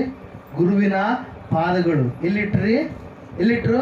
ಶೂನ್ಯಾಮ್ಯ ಸ್ತ್ರೀಯ ಮನೆಯಲ್ಲಿ ಇಟ್ಟಾಗ ಆಕೆ, ಇವರು ಪರಿಶುದ್ಧರಿದ್ದಾರೆ, ತಪ್ಪಿಲ್ಲಾದವರಿದ್ದಾರೆ, ಒಳ್ಳೆ ರೀತಿಯಲ್ಲಿ ಇರುವಂಥ ಜನರಿದ್ದಾರೆ, ದೇವರಿಗೆ ಭಯಪಡುವಂಥವ್ರಿದ್ದಾರೆ, ಇವರು ಮಾಡುವಂಥ ಆಶ್ಚರ್ಯಕಾರ್ಯಗಳು ಅನೇಕ ಅಂತೇಳಿ ಆಕೆ ತಿಳಿದುಕೊಂಡು ಏನ್ ಮಾಡ್ತಾ ಇದ್ದಾಳೆ, ಬರುವಾಗಲೆಲ್ಲ ನೀವು ನಮ್ಮ ಮನೆಗೆ ಬಂದು ತಪ್ಪದೆ ಹೋಗ್ಬೇಕು ಅಂತೇಳಿ ಏನ್ ಮಾಡ್ತಾರೆ, ಹೇಳ್ತಾರೆ ಪ್ರೇಯರ್. ಆಕೆ ಗಂಡ ಇಬ್ರು ಇರ್ತಾರೆ ಪ್ರೇಯರ್ ಆ ಕುಟುಂಬದಲ್ಲಿ. ಹಲ್ಲೆಲೂಯಾ. ಪ್ರತಿ ಸಾರಿ ಬಂದಾಗಲೆಲ್ಲ ಅದೇ ಕಾರ್ಯ ಅವ್ರು ಮಾಡ್ತಾ ಇರ್ತಾರೆ. ಇವರು ಬರುವಂತ ಈ ವ್ಯಕ್ತಿ ಬಹಳ ದೇವರ ಮನುಷ್ಯನಿದ್ದಾನೆ, ಭಯಭಕ್ತಿ ಉಳ್ಳಂತ ಗುರುವಾಗಿದ್ದಾನೆ, ಕತ್ತಲೆಯಿಂದ ಬಿಡಿಸಿ ಸತ್ಯದ ಕಡೆಗೆ ನಡೆಸುವ ಗುರುವಾಗಿದ್ದಾನೆ ಅಂತೇಳಿ ನೆನೆಸಿ ಆಕೆ ಏನ್ ಮಾಡ್ತಾಳಂದ್ರೆ, ಗುರುಗಳೇ ಬರುವಾಗಲೆಲ್ಲ ನಮ್ಮ ಮನೆಯಲ್ಲಿ ನೀವು ಇಳ್ಕೊಳ್ಬೇಕಂತೇಳಿ ತನ್ನ ಮನೆಯ ಮೇಲೆ ಒಂದು ಅಂತಸ್ತನ್ನ ಕಟ್ಟಿಸಿ ಅದರೊಳಗಡೆ ಏನ್ ಮಾಡ್ತಾಳೆ ಪ್ರಿಯರೇ, ಏನ್ ಮಾಡ್ತಾಳೆ, ಮೇಜನ್ನ, ಮಂಚವನ್ನ, ದೀಪಸ್ತಂಭವನ್ನ, ಕುರ್ಚಿಯನ್ನ ಇಡಿಸ್ತಾಳೆ ಪ್ರಿಯರೇ. ಇವೆಲ್ಲವುಗಳನ್ನ ಉಪಕಾರ ಮಾಡಿದ್ಲು ಗುರುವಿಗೆ. ಮೊದಲನೇದಾಗಿ ಯಾಕೆ ಏನ್ ಮಾಡಿದ್ಲು, ಗುರುವಿಗೆ ಗುರುತಿಡಿದ್ಲು. ಇವತ್ತು ಅನೇಕರು ಗುರುಗಳು ಎಂಬುದಾಗಿ ನೆನೆಸಿ ಬಂದು ನಿಮ್ಮ ಜೀವಿತದಲ್ಲಿ ಕತ್ತಲೆಯನ್ನು ತುಂಬುವಂತ ಗುರುಗಳಿದ್ದಾರೆ. ಕೆಲವೊಬ್ರು ಗುರುಗಳು ಎಂಬುದಾಗಿ ಹೇಳಿ ಅನೇಕ ಕಾರ್ಯಗಳು, ತಪ್ಪಾದ ಕಾರ್ಯಗಳನ್ನ, ವ್ಯಭಿಚಾರದ ಗೃಹಗಳಾಗಿದ್ದಾವೆ ಕೆಲವೊಂದು ಮಠಗಳು, ಕೆಲವೊಂದು ಮಂದಿರಗಳು. ಪ್ರಿಯರೇ, ಟಿವಿಯಲ್ಲಿ ನೀವು ನೋಡ್ತಾ ಇದ್ದೀರಿ. ಹಲ್ಲೆಲೂಯಾ. ಕೆಲವೊಂದು ಮಠಗಳು ಏನಾಗಿದ್ದಾವೆ ಇವತ್ತಿನ ದಿನ, ಎಲ್ಲರನ್ನ ಒಳಗಡೆ ಬಂದವರು ಎಲ್ಲರನ್ನ ಸಾಯಿಸಿ ಹಾಕಿದ್ದಾರೆ. ಏನಂತೀವಿ ಅದಕ್ಕೆ? ಏನಂತೀವಿ? ಚರಿತ್ರೆಯಲ್ಲಿ ಹೇಳ್ಬೇಕಾದ್ರೆ ಹಲ್ಲೆಲೂಯಾ ಏನಂತೀವಿ? ಅನೇಕ ಭಕ್ತರನ್ನು ಏನ್ ಮಾಡಿದ್ದಾರೆ? ಅವರು ಸಾಯಿಸಿ ಮಠದಲ್ಲಿನೇ ಸಮಾಧಿ ಮಾಡಿ ಏನ್ ಮಾಡಿದ್ದಾರೆ? ಅಲ್ಲೇ ಹೊರಗಡೆ ಏನು ಬರಲಾರ್ದಂಗಾಗಿ ಎಲ್ಲ ಕಳೆದು ಬಿಟ್ಟಾರೆ, ಎಲ್ಲ ಉತ್ಸರಾಗಿ ಹೋಗ್ಬಿಟ್ರ ಅಂತ ಹೇಳಿ ಹೇಳಿದವರು ಕೂಡ ಇದ್ದಾರೆ. ಪ್ರಿಯ ಹಲ್ಲೆಲೂಯಾ. ಇವತ್ತು ನೀನು ಗುರುತು ಹಿಡಿದು ಆ ಗುರುವನ್ನು ನಿನ್ನ ಮನೆಗೆ ಆಹ್ವಾನ ಮಾಡಿ ಆತನಿಗೆ ಆತಿಥ್ಯವನ್ನು ಕೊಟ್ಟು ಆತನಿಗೆ ಒಳ್ಳೆಯ ರೀತಿಯಲ್ಲಿ ನೀನು ನೋಡಿಕೊಳ್ಳುವುದೇ ಆದ್ರೆ ಆ ಗುರುವಿನಿಂದ ನಿನಗೆ ಆಶೀರ್ವಾದಗಳು ಬರ್ತವೆ. ಗು ಅಂದ್ರೆ ಕತ್ತಲು, ರು ಅಂದ್ರೆ ಹೋಗಲಾಡಿಸುವವನು. ಕತ್ತಲೆಯನ್ನ, ನಿನ್ನ ಜೀವಿತದಲ್ಲಿ ಇರ್ತಕ್ಕಂಥ ಕತ್ತಲೆಯನ್ನ ಹೋಗಲಾಡಿಸಿ ಬೆಳಕಾಗಿರುವಂತ ದೇವರನ್ನ ಪರಿಚಯ ಮಾಡಿಸುವವನೇ ಗುರು. ಹಲ್ಲೆಲೂಯಾ. ಕೆಲವು ಜನರು ಗುರುಗಳು ಎಂಬುದಾಗಿ ಹೇಳ್ತಾರೆ, ತಮ್ಮ ಭಕ್ತರಿಗೆ ಕುಡಿಯೋದು ಕಲಿಸ್ತಾರೆ. ಕೆಲವು ಜನರು ಗುರುಗಳು ಎಂಬುದಾಗಿ ಹೇಳ್ತಾರೆ, ತಮ್ಮ ಭಕ್ತರಿಗೆ ಗಾಂಜಾ ಸೇದೋದು ಕಲಿಸ್ತಾರೆ. ಕುಟುಂಬಗಳನ್ನ ನಾಶ ಮಾಡ್ತಾರೆ. ಹಲ್ಲೆಲೂಯಾ. ಇವತ್ತು ನೀನು ಯಾವ ಗುರುವಿನ ಸಹವಾಸದಲ್ಲಿದ್ದೀಯಾ? ಒಂದು ಸಾರಿ ನೀನು ಪರೀಕ್ಷೆ ಮಾಡಿಕೊಳ್ಳಬೇಕಾಗಿದೆ. ಈ ತಾಯಿ ಏನ್ ಮಾಡಿದ್ರು? ಗುರುವನ್ನ ಗುರುತಿಡಿದು ತನ್ನ ಮನೆಗೆ ಆಹ್ವಾನ ಮಾಡಿ ಆತಿಥ್ಯ ಕೊಟ್ಟು ಗುರುವಿಗೆ ಉಪಚಾರ ಮಾಡಿ ಮೇಲಂತಸ್ತಿನ ಒಂದು ಮೇಲಿನ ಅಂತಸ್ತಿನಲ್ಲಿ ಏನ್ ಮಾಡಿದ್ರು? ಮನೆಯನ್ನ ಕಟ್ಟಿಸಿದ್ರು. ಗುರು ಮೇಲ್ಗಡೆ ಇರಬೇಕು ಅಂತ ಹೇಳಿ. ಹಲ್ಲೆಲೂಯಾ.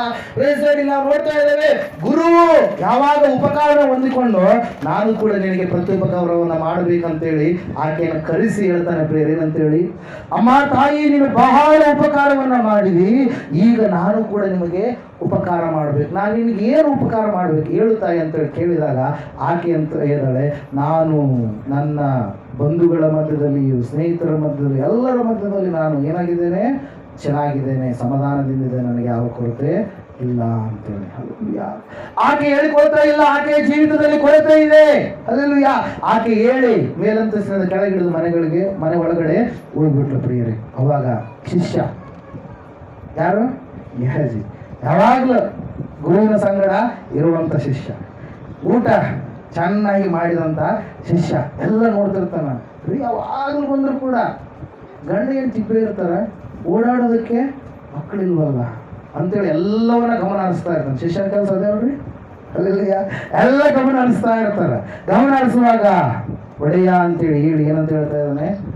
ಎಲ್ಲ ಇದೆ ಅವರಿಗೆ, ಆದ್ರೆ ಏನಿಲ್ಲ, ಆಕೆ ಗಂಡ ಮುದುಕನಾಗಿದ್ದಾನೆ, ಅವರಿಗೆ ಮಕ್ಕಳಿಲ್ಲ, ಏನೋ ಒಂದು ಪ್ರಾಬ್ಲಮ್ ಆಗಿದೆ ಅಂತೇಳಿ ಹೇಳಿದಾಗ ಅವಾಗ ಆಕೆಯನ್ನ ಕರಿ ಅಂತ ಹೇಳಿದಾಗ ಆಕೆ ಮೇಲಂತಸ್ತಿನ ಮನೆಯ ಬಾಗಿಲಿನ ಹತ್ರ ಬಂದು ಏನ್ ಮಾಡ್ತಾಳ್ರಿ?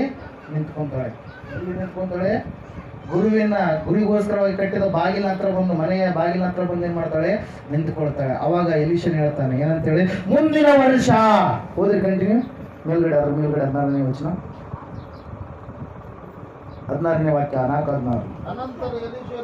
ಅನಂತರ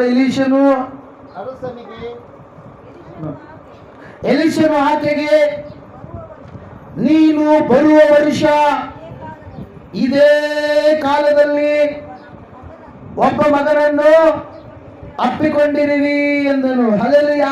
ಆಕೆ ಹೇಳ್ತಾ ಇದ್ದಾಳೆ ಏನಂತ ಹೇಳಿ? ಗುರು ಮಾತು ಕೊಡ್ತಾ ಇದ್ದಾನೆ, ಭಾಷೆ ಕೊಡ್ತಾ ಇದ್ದಾನೆ, ಆಶೀರ್ವಾದ ಮಾಡ್ತಾ ಇದ್ದಾನೆ. ಮುಂದಿನ ವರ್ಷ ಒಬ್ಬ ಮಗನನ್ನು ನೀನು ಅಪ್ಪಿಕೊಂಡ್ರೆ. ಆಕೆ ಹೇಳ್ತಾ ಇದ್ದಾಳೆ, ಆಕೆ ಸಾಮಾನ್ಯವಾಗಿರುವಂತ ಸ್ತ್ರೀ ಅಲ್ಲ, ಆಕೆ ಶ್ರೀಮಂತಳಾಗಿರ್ತಕ್ಕಂಥ ವ್ಯಕ್ತಿ. ಹೊಲ ಇದೆ, ಎಲ್ಲ ಇದೆ, ಆಸ್ತಿ ಇದೆ, ಐಶ್ವರ್ಯ ಇದೆ, ಎಲ್ಲ ಇದೆ.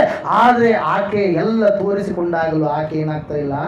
ಸ್ವಸ್ಥತೆಯನ್ನ, ಒಂದು ಮಕ್ಕಳ ಸಂತಾನ ಭಾಗ್ಯವನ್ನು ಹೊಂದಿಕೊಳ್ತಾ ಇಲ್ಲ. ಅದ್ರ ಸಲುವಾಗಿ ಆಕೆ ಹೇಳ್ತಾ ಇದ್ದಾಳೆ. ಬಿ ಪಾಠ ಹೋದ್ರೆ ಈಗ ಗೊತ್ತಾಗುತ್ತೆ. ಅದಕ್ಕೆ ಆಕೆಯು, ದೇವರ ಮನುಷ್ಯನೇ, ಒಡೆಯನೇ, ಹೀಗೆ ಹೇಳಿ ನಿನ್ನ ದಾಸಿಯನ್ನು ವಂಚಿಸಬೇಡ. ಅಂದ್ರೆ ಯಾವಾಗ ಬರುತ್ತೆ ನಮ್ಗೆ ಆ ಮಾತು? ಯಾವಾಗ ಬರುತ್ತೆ? ಎಲ್ಲ ಕಡೆಗೆ ಹೋಗಿ ಸಾಕು ಮಾಡಿಕೊಂಡಾಗ, ಯಾರಾದರೂ ಸಂತ್ವಾನ ಮಾತುಗಳನ್ನು ಹೇಳಿದಾಗ, ಇಲ್ಲ ರೀ ಆ ರೀತಿಯಾಗಿ ಹೇಳ್ಬೇಡ್ರಿ, ನಮ್ಮ ಜೀವಿತ ಇಷ್ಟೇ, ನಾವು ಬದಲಾಗಲ್ಲ, ದೇವ್ರು ನಮಗೆ ಹಿಂಗೆ ಇಟ್ಟಿದ್ದಾನೇನು ಅಂತೇಳಿ ಸೋಲುವಿಕೆ ಮಾತುಗಳು ಯಾವಾಗ ಬರ್ತವ್ರಿ? ಎಲ್ಲ ಕಡೆಗೆ ಅಡ್ಡಾಡಿ ಬಂದಿರ್ತಾರೆ, ಎಲ್ಲ ಕಡೆಗೆ ನೋಡಿರ್ತಾರೆ, ಪಾಪ ಇರುವಂಥದ್ದೆಲ್ಲ ಕಳ್ಕೊಂಡಿರ್ತಾರೆ. ಪ್ರಿಯರೇ, ಆ ಸಮಯದಲ್ಲಿ ಆ ತಾಯಿ ಹೇಳ್ತಾ ಇದ್ದಾರೆ, ಎಲ್ಲವುಗಳನ್ನು ನಾನು ಮಾಡಿದೆ, ನೋಡಿದೆ, ಆದರೆ ನನ್ನ ಮಕ್ಕಳ ಸಂತಾನ ಭಾಗ್ಯ ಆಗಲಿಲ್ಲ. ಒಡೆಯನೇ ಆ ರೀತಿಯಾಗಿ ನನ್ನ ವಂಚಿಸಬೇಡ. ಎಲೀಷನು ಹೇಳ್ತಾ ಇದ್ದಾನೆ, ಮುಂದಿನ ವರ್ಷ ಖಂಡಿತವಾಗಿ ನೀನು ಒಬ್ಬ ಮಗನನ್ನ ಅಪ್ಪಿಕೊಂಡಿರುವಿ ಎಂಬುದಾಗಿ. ಹಲ್ಲೆಲೂಯಾ.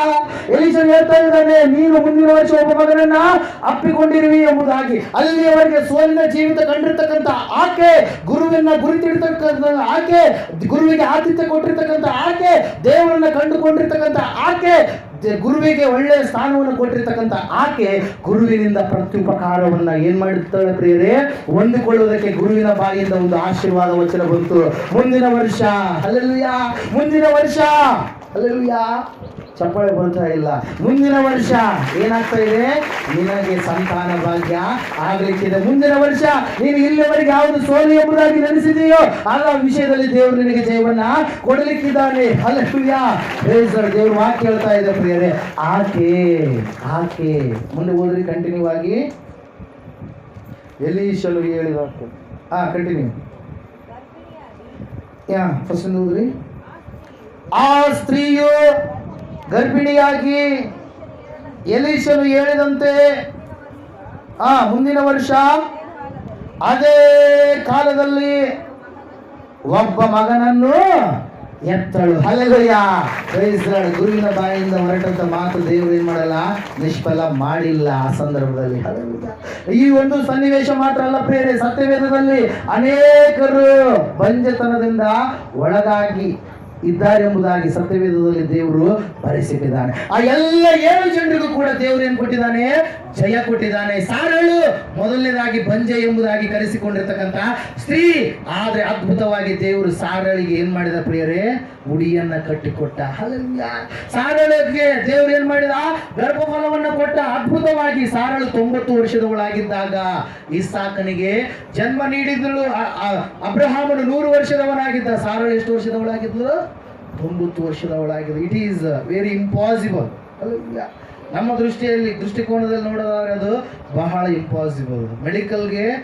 ಮೆಡಿಕಲ್ ನೋಡಿದನ್ನ ಒಪ್ಪೋದಿಲ್ಲ. ಆದರೆ ದೇವರು 2019 ವರ್ಷದಲ್ಲಿ ಮೆಡಿಕಲ್ದವ್ರಿಗೂ ಕೂಡ ಏನಾಗುವಂತೆ ಆಶ್ಚರ್ಯ ಅತಿಶಯ ಹುಟ್ಟಿಸುವಂತೆ ಮಂಗಾಯಮ್ಮ ಅಂತೇಳಿ ವಿಜಯವಾಡದಲ್ಲಿ ಇರ್ತಕ್ಕಂಥ ಮುದೇಕಿ 74 ವರ್ಷದ ಮುದೇಕಿಗೆ 2 ಅವಳಿ ಜವಳಿ ಮಕ್ಕಳನ್ನು ಕೊಟ್ಟಿದ್ದಾರೆ. Hallelujah. Praise the Lord. Hallelujah. ದೇವರನ್ನ ಒಪ್ಪಲೇಬೇಕು. ದೇವರ ಕೈಯಲ್ಲಿ ನಾವು ಇದ್ದೇವೆ ಪ್ರಿಯರೇ. ದೇವರ ವಾಕ್ಯ ಹೇಳ್ತಾ ಇದೆ, ಸಾರಳಿಗೆ ಬಂಜತನ ಇತ್ತು, ದೇವರು ಸಾರಳಿಗೆ ಜಯವನ್ನು ಕೊಟ್ಟ. ಹಲ್ಲೆಲೂಯಾ. ಈಸಾಕನ ಹೆಂಡತಿ ಆಗಿರ್ತಕ್ಕಂಥ ರೆಬೆಕ್ಕಳಿಗೆ ಬಂಜತನ ಇತ್ತು, ಈಸಾಕನು ಪ್ರಾರ್ಥನೆ ಮಾಡಿದ, ದೇವರು ಬಂಜತನವನ್ನು ತೊಲಗಿಸಿ 2 ಅವಳಿ ಮಕ್ಕಳನ್ನ ಯಾಕೋಬ ಏಷಾವನನ್ನ ಕೊಟ್ಟ ಪ್ರಿಯರೇ. ಹಲ್ಲೆಲೂಯಾ. ಯಾಕೋಬನ ಹೆಂಡತಿಯಾದ ರಾಹೇಲಳಿಗೆ ಬಂಜತನ ಇತ್ತು. ರಾಹೇಲಳು ಅರಿಕೆ ಮಾಡ್ತಾಳೆ, ಹಣ್ಣುಗಳನ್ನು ತೆಗೆದುಕೊಂಡು ತಿಂತಾಳೆ, ದೇವರಲ್ಲಿ ಪ್ರಾರ್ಥನೆ ಮಾಡ್ತಾಳೆ. ದೇವರು ಆಕೆಯನ್ನು ನೆನಪು ಮಾಡಿಕೊಂಡ. ಆಕೆಯು ಕೂಡ 2 ಮಕ್ಕಳಿಗೆ ಜನ್ಮ ನೀಡ್ತಾಳೆ, ಯೋಸೇಫನಿಗೂ ಮತ್ತು ಬೆಂಜಮಿನ್ಗೂ. ಹಲ್ಲೆಲೂಯಾ. Praise lord. ಅದ್ಭುತವಾಗಿ ನಾವು ನೋಡ್ತಾ ಇದ್ದೇವೆ ಸತ್ಯವೇದದಲ್ಲಿ. ಹಾಗೆ ನೋಡ್ತಾ ಹೋದಂಗೆಲ್ಲ ಇನ್ನೂ ಕೆಲವು ಸ್ತ್ರೀಯರು ಬಂಜತನದಿಂದ ಬಳಲಿದ್ರು ಪ್ರಿಯರೇ. ಮಾನೋಹನು ಆತನ ಹೆಂಡತಿ ದೇವರಿಗೆ ಪ್ರಾರ್ಥನೆ ಮಾಡ್ತಾ ಇದ್ದಾರೆ. ಅವರ ಜೀವಿತಾವಧಿ ಕಾಲಾವಧಿಗಳು ಆ ಒಂದು ಪ್ರೊಡಕ್ಷನ್ ಆಗಲಾರದ ಸ್ಥಿತಿಯಲ್ಲಿ, ಫಲ ಭರಿತವಾಗಲಾರದ ಸ್ಥಿತಿಯಲ್ಲಿ ಅವರು ಜೀವಿಸಿದ್ದಾರೆ. ಎಲ್ಲ ಕಳೆದು ಹೋಗಿದೆ. ಅದ್ಭುತವಾಗಿ ದೇವರೇ ಇಳಿದು ಬಂದು ಏನ್ ಮಾಡಿದ? ದೇವದೂತನ ಮಾತು ಕೊಡ್ತಾ ಇದ್ದಾನೆ, ನಿನಗೆ ಮಗುವನ್ನ ಕೊಡ್ತಾನೆ ಅಂತೇಳಿ ದೇವರು ಸಂಸೋದನನ್ನ ಕೊಟ್ಟ ಪ್ರಿಯರೇ. ಹಲ್ಲೆಲೂಯಾ.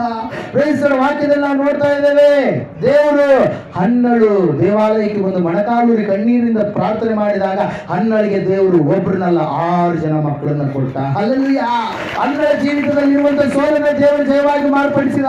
ಅಷ್ಟು ಮಾತ್ರವಲ್ಲದೆ ಈ ಶುನ್ಯಾಮ ಸ್ತ್ರೀಯರ ಜೀವಿತದಲ್ಲಿ ಇರತಕ್ಕಂಥ ಕೊರತೆಯನ್ನು ದೇವರು ನೀಗಿ ಜಯವನ್ನ ಕೊಟ್ಟ. ಅಷ್ಟು ಮಾತ್ರವಲ್ಲದೆ ಹೊಸ ಒಡಂಬಡಿಕೆಯಲ್ಲಿ ಪ್ರವಾದಿ ಯಾಜಕನಾಗಿರ್ತಕ್ಕಂಥ ಜಕರಿಯ ಮತ್ತು ಆತನ ಹೆಂಡತಿ ಎಲಿಜಬೆತಳು ದೇವರನ್ನ ಆರಾಧನೆ ಮಾಡ್ತಾ ಇದ್ದಾರೆ. ಆದ್ರೂ ಕೂಡ ಅವರು ಫಲಹೀನತೆಯಿಂದ ಜೀವಿಸ್ತಾ ಇದ್ದಾರೆ. ಅದ್ಭುತವಾಗಿ ದೇವದೂತ ಗಾಬ್ರಿಯೇಲ್ ಇಳಿದು ಬಂದು ಹೇಳ್ತಾ ಇದ್ದಾನೆ, ನಿನಗೆ ಖಂಡಿತವಾಗಿ ಮಗು ಆಗ್ತಾನೆ. ಅವನು ಮನುಷ್ಯರಲ್ಲಿ ಅಂದ್ರೆ ಸ್ತ್ರೀಯರಲ್ಲಿ ಹುಟ್ಟಿದಂಥವರಲ್ಲಿ ಶ್ರೇಷ್ಠನಾಗಿರ್ತಕ್ಕಂಥ ವ್ಯಕ್ತಿ ಆಗ್ತಾನೆ ಅಂತ ಹೇಳಿ ಸಾಕ್ಷಿ ಕೊಟ್ಟ. ಯೇಸು ಸ್ವಾಮಿ ಸಾಕ್ಷಿ ಕೊಟ್ಟ. ಅದೇ ರೀತಿಯಾಗಿ ಆ ಕಾಲ ಹೋದಂತ ದಿನ ಕಳೆದಂತ ಈ ಎಲಿಜಬೆತಳು ಮತ್ತು ಜಕರಿಯನಿಗೆ ಯೋಹಾನನು ಹುಟ್ಟಿದ ಪ್ರಿಯ ಪ್ರಿಯರೇ. ಹಲ್ಲೆಲೂಯಾ. ದೇವರು ಹೇಳ್ತಾ ಇದ್ದಾನೆ, ನಿನ್ನ ಜೀವಿತದಲ್ಲಿ ಬಂಜತನವನ್ನು ದೇವರು ದೂರ ಮಾಡಿ ನಿನಗೆ ಮಕ್ಕಳ ಸಂತಾನ ಭಾಗ್ಯವನ್ನ ಕೊಡ್ಲಿಕ್ಕೆ ಹೋಗ್ತಾ ಇದ್ದಾನೆ. ಕೆಲವೊಬ್ರು ಹೊಲಗಳು ಫಲಹೀನತೆಯಿಂದ ತುಂಬಿರ್ಬೋದು. ಹಲ್ಲೆಲೂಯಾ. ಆ ಒಂದು ಫಿಲಿಸ್ಟಿಯರ ನಾಡಲ್ಲಿ ಈಸಾಕನು ಹೋದಂತ ಸಂದರ್ಭದಲ್ಲಿ 26ನೇ ಅಧ್ಯಾಯ 12ನೇ ವಾಕ್ಯದಲ್ಲಿ ನಾವು ನೋಡ್ತಾ ಇದ್ದೇವೆ ಪ್ರಿಯರೇ, ಫಿಲಿಸ್ಟಿಯರ ನಾಡಿನಲ್ಲಿ ಇರ್ತಕ್ಕಂಥ ಭೂಮಿಗಳು ಏನಾಗಿದ್ದಾವೆ, ಫಲ ಕೊಡಲಾರದ ರೀತಿಯಲ್ಲಿದ್ದಾವೆ. 12ನೇ ವಾಕ್ಯದಲ್ಲಿ ನಾವು ನೋಡ್ತಾ ಇದ್ದೇವೆ, ಈಸಾಕನು ಆ ದೇಶಕ್ಕೆ ಹೋಗಿ ಆ ದೇಶದಲ್ಲಿ ಇರ್ತಕ್ಕಂಥ ಭೂಮಿಯಲ್ಲಿ ವ್ಯವಸಾಯ ಮಾಡಿದಾಗ, ಬೀಜಗಳನ್ನು ಹಾಕಿದಾಗ ಎಲ್ಲರ ಬೆಳೆಗಳ ಮಧ್ಯದಲ್ಲಿ ಈಸಾಕನ ಹೊಲವನ್ನು ನೋಡಿದಾಗ ಈಸಾಕನ ಹೊಲ ಹೆಂಗಿದೆ, 100ರಷ್ಟು ಫಲವನ್ನ ಕೊಟ್ಟಿತ್ತು. ಕಾರಣ ಒಂದೇ, ಈಸಾಕನು ಪ್ರಾರ್ಥನೆ ಮಾಡುವಂತ ವ್ಯಕ್ತಿಯಾಗಿದ್ದ, ದೇವರ ಸನ್ನಿಧಾನದಲ್ಲಿ ಕೂತುಕೊಳ್ಳುವಂತ ವ್ಯಕ್ತಿಯಾಗಿದ್ದ, ಸಂಜೆ ಆದಾಗ ಅಡವಿಗೆ ಹೋಗಿ ಪ್ರಾರ್ಥನೆ ಮಾಡುವಂತ ವ್ಯಕ್ತಿಯಾಗಿದ್ದ. ಹಲ್ಲೆಲೂಯಾ. ಆ ಒಂದು ಈಸಾಕನ ಊರಲ್ಲೆಲ್ಲ ಫಲಹೀನತೆಯನ್ನು ದೂರ ಮಾಡಿ ದೇವರು ಏನ್ ಮಾಡಿದ್ರು, ಭೂಫಲವನ್ನು ಕೂಡ ಏನ್ ಮಾಡಿದ್ರು, ದೇವರು ತುಂಬಿಕೊಟ್ರು ಪ್ರಿಯರೇ. ಹಲ್ಲೆಲೂಯಾ. ಇವತ್ತು ನಿನ್ನ ಒಂದು ಹೊಲದ ವಿಷಯದಲ್ಲಿ ನೀನು ಫಲಹೀನತೆಯಲ್ಲಿ ನೀನು ಜೀವಿಸ್ತಾ ಇದೆಯೇನ, ದೇವರು ಆ ವಿಷಯದಲ್ಲಿ ಕೂಡ ನಿನಗೆ ಏನ್ ಮಾಡ್ತಾರೆ, ಜಯ ಕೊಡ್ತಾರೆ, ಜಯ ಕೊಡ್ತಾರೆ. ಹಲ್ಲೆಲೂಯಾ. Praise lord. ಇಲ್ಲಿ ನಾವು ನೋಡ್ತಾ ಇದ್ದೇವೆ ಎರಡನೇದಾಗಿ ಯಾವುದು ವಿಷಯದಲ್ಲಿ ಜಯ, ಬಂಜತನ ಫಲಹೀನತೆ ವಿಷಯದಲ್ಲಿ ದೇವರು ನಿನಗೆ ಏನ್ ಕೊಡ್ತಾರೆ, ಜಯವನ್ನ ಕೊಡ್ಲಿಕ್ಕಿದ್ದಾರೆ. ಹಲ್ಲೆಲೂಯಾ. Praise lord. ದೇವರ ವಾಕ್ಯ ಹೇಳ್ತಾ ಇದೆ ಪ್ರಿಯರೇ, ಎಲ್ಲ ಕಾರ್ಯಗಳು, ಅನಾರೋಗ್ಯ ನಿನಗೆ ಸೋಲು ತಂದಿರಬಹುದು, ಬಂಜತನ ನಿನಗೆ ಸೋಲು ತಂದಿರಬಹುದು, ಎಲ್ಲ ಕಾರ್ಯಗಳ ಮೇಲೆ ದೇವರು ಏನ್ ಮಾಡ್ತಾರೆ, ನಿನಗೆ ಜಯವನ್ನು ಕೊಡ್ತಾರೆ. ಮೂರನೇದಾಗಿ ನಾವು ನೋಡ್ತಾ ಇದ್ದೇವೆ ಪ್ರಿಯರೇ, ಕ್ವಿಕ್ ಆಗಿ ಹೋಗೋಣ. ನೀನು ಮಾಡುವಂತ ವೃತ್ತಿ ಕೆಲಸದಲ್ಲಿ ಸೋಲನ್ನ ಕಂಡಿರಬಹುದು, ನಿರುದ್ಯೋಗದ ವಿಷಯದಲ್ಲಿ ನೀನು ಇರಬಹುದು, ದೇವರು ಹೇಳ್ತಾ ಇದ್ದಾನೆ, ನಾನು ನಿನಗೆ ಜಯವನ್ನ ಕೊಡ್ತೀನಿ ಎಂಬುದಾಗಿ. ಸತ್ಯವೇದದಲ್ಲಿ ಸಮಯದಲ್ಲಿ ನೆಹೆಮೀಯನ ಗ್ರಂಥ 2ನೇ ಅಧ್ಯಾಯ 17-18 ವಾಕ್ಯಗಳನ್ನು ನೋಡೋಣ. ಬೇಗ ಬೇಗ ಕ್ವಿಕ್ ಆಗಿ. ನೆಹೆಮೀಯ 2:17-18. ಮೈಕ್ ತಗೋರಿ. ಹೇಳ್ರಿ, ಹೋದ್ರಿ.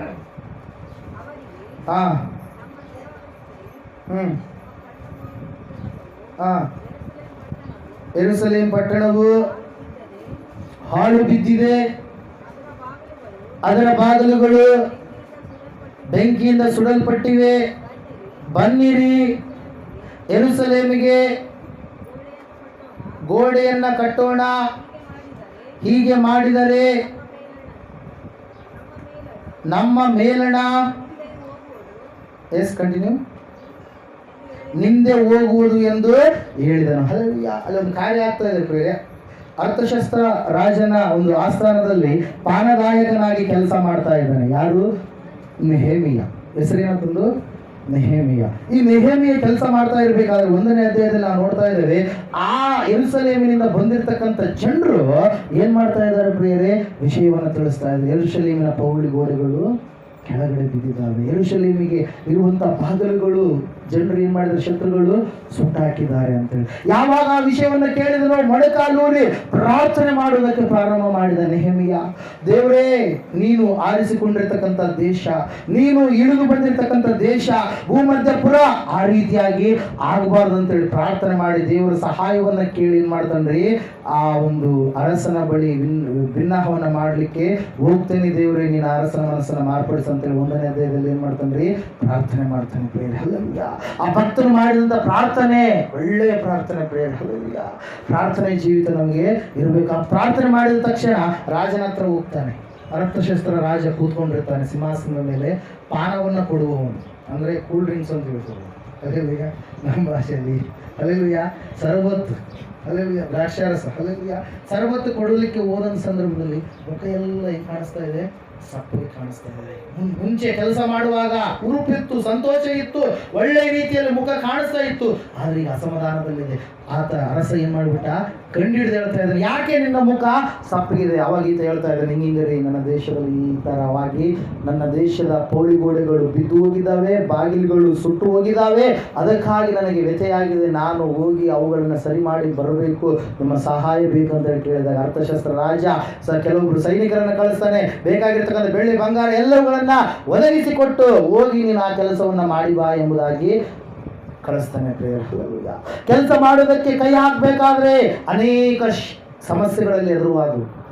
ಕಾಂಟ್ರಾಕ್ಟ್ ಮಾಡೋರಿಗೆ ಗೊತ್ತಿರುತ್ತೆ, ಒಂದು ಕೆಲಸ ಮಾಡಬೇಕಾದ್ರೆ ಹೆಂಗಿರುತ್ತೆ, ಅನೇಕ ಸಮಸ್ಯೆಗಳು ಬರ್ತವೆ.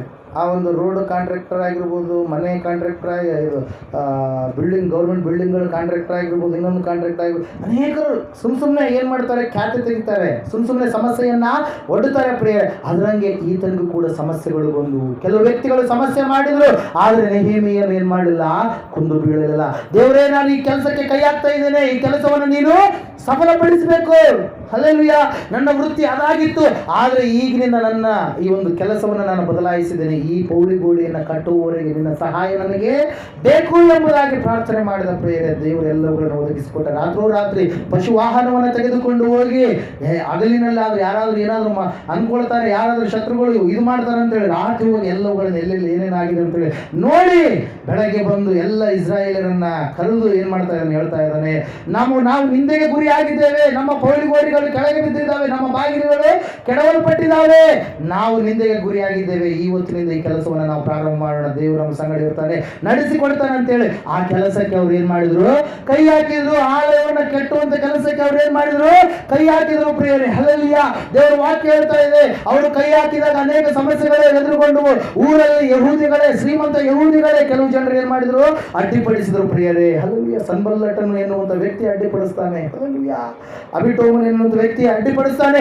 ಆದ್ರೆ ದೇವರು ಅದ್ಭುತವಾಗಿ ಏನ್ ಮಾಡಿದ್ರು, ನಡೆಸಿದ್ರು ಪ್ರಿಯರೇ. ಕೈ ಹಾಕಿದ ಕೆಲಸಗಳು 52 ದಿನಗಳಲ್ಲಿ ಪೌಳಿ ಗೋಡೆ ಏನಾಯ್ತಂತೆ, ಕಟ್ಟಲ್ಪಟ್ಟು. ಹಲ್ಲೆಲೂಯಾ. Praise Lord. ಇವತ್ತು ನಿನ್ನ ಕೆಲಸದಲ್ಲಿ ನೀನು ಸೋಲನ್ನ ಕಾಣ್ತಾ ಇರ್ಬೋದು. ನೀನು ಪ್ರಾರ್ಥನೆ ಮಾಡಿಕೊಂಡು ದೈವ ಸೇವಕರ ಸಹವಾಸದಲ್ಲಿ ನೀನು ಇದ್ದು, ದೈವ ಸೇವಕರ ಆಲೋಚನೆ ಇದ್ದು ನೀನು ನಡೆಯುವಾಗ ದೇವರಲ್ಲಿ ಇದ್ದು ನೀನು ಪ್ರಾರ್ಥನೆ ಮಾಡಿ ಮುಂದೆ ನಿನ್ನ ಕೆಲಸಕ್ಕೆ ಕೈ ಹಾಕುವಾಗ ದೇವರು ನಿನಗೆ ಜಯವನ್ನು ಕೊಡ್ಲಿಕ್ಕಿದ್ದಾನೆ. ಶತ್ರುಗಳು ಅನೇಕರು ನಿನಗೆ ಬರ್ಬೋದು, ಸಮಸ್ಯೆಯನ್ನು ಮಾಡುವಂತವ್ರು ಅನೇಕರು ನಿನಗೆ ಬರ್ಬೋದು, ಆದ್ರೆ ಅವರೆಲ್ಲರ ಮಧ್ಯದಲ್ಲಿ ದೇವರು ನಿನಗೆ ಏನ್ ಮಾಡ್ತಾನ್ರಿ, ಜಯವನ್ನ ಕೊಡ್ತಾನೆ ಪ್ರಿಯರೇ. ಹಲ್ಲೆಲೂಯಾ.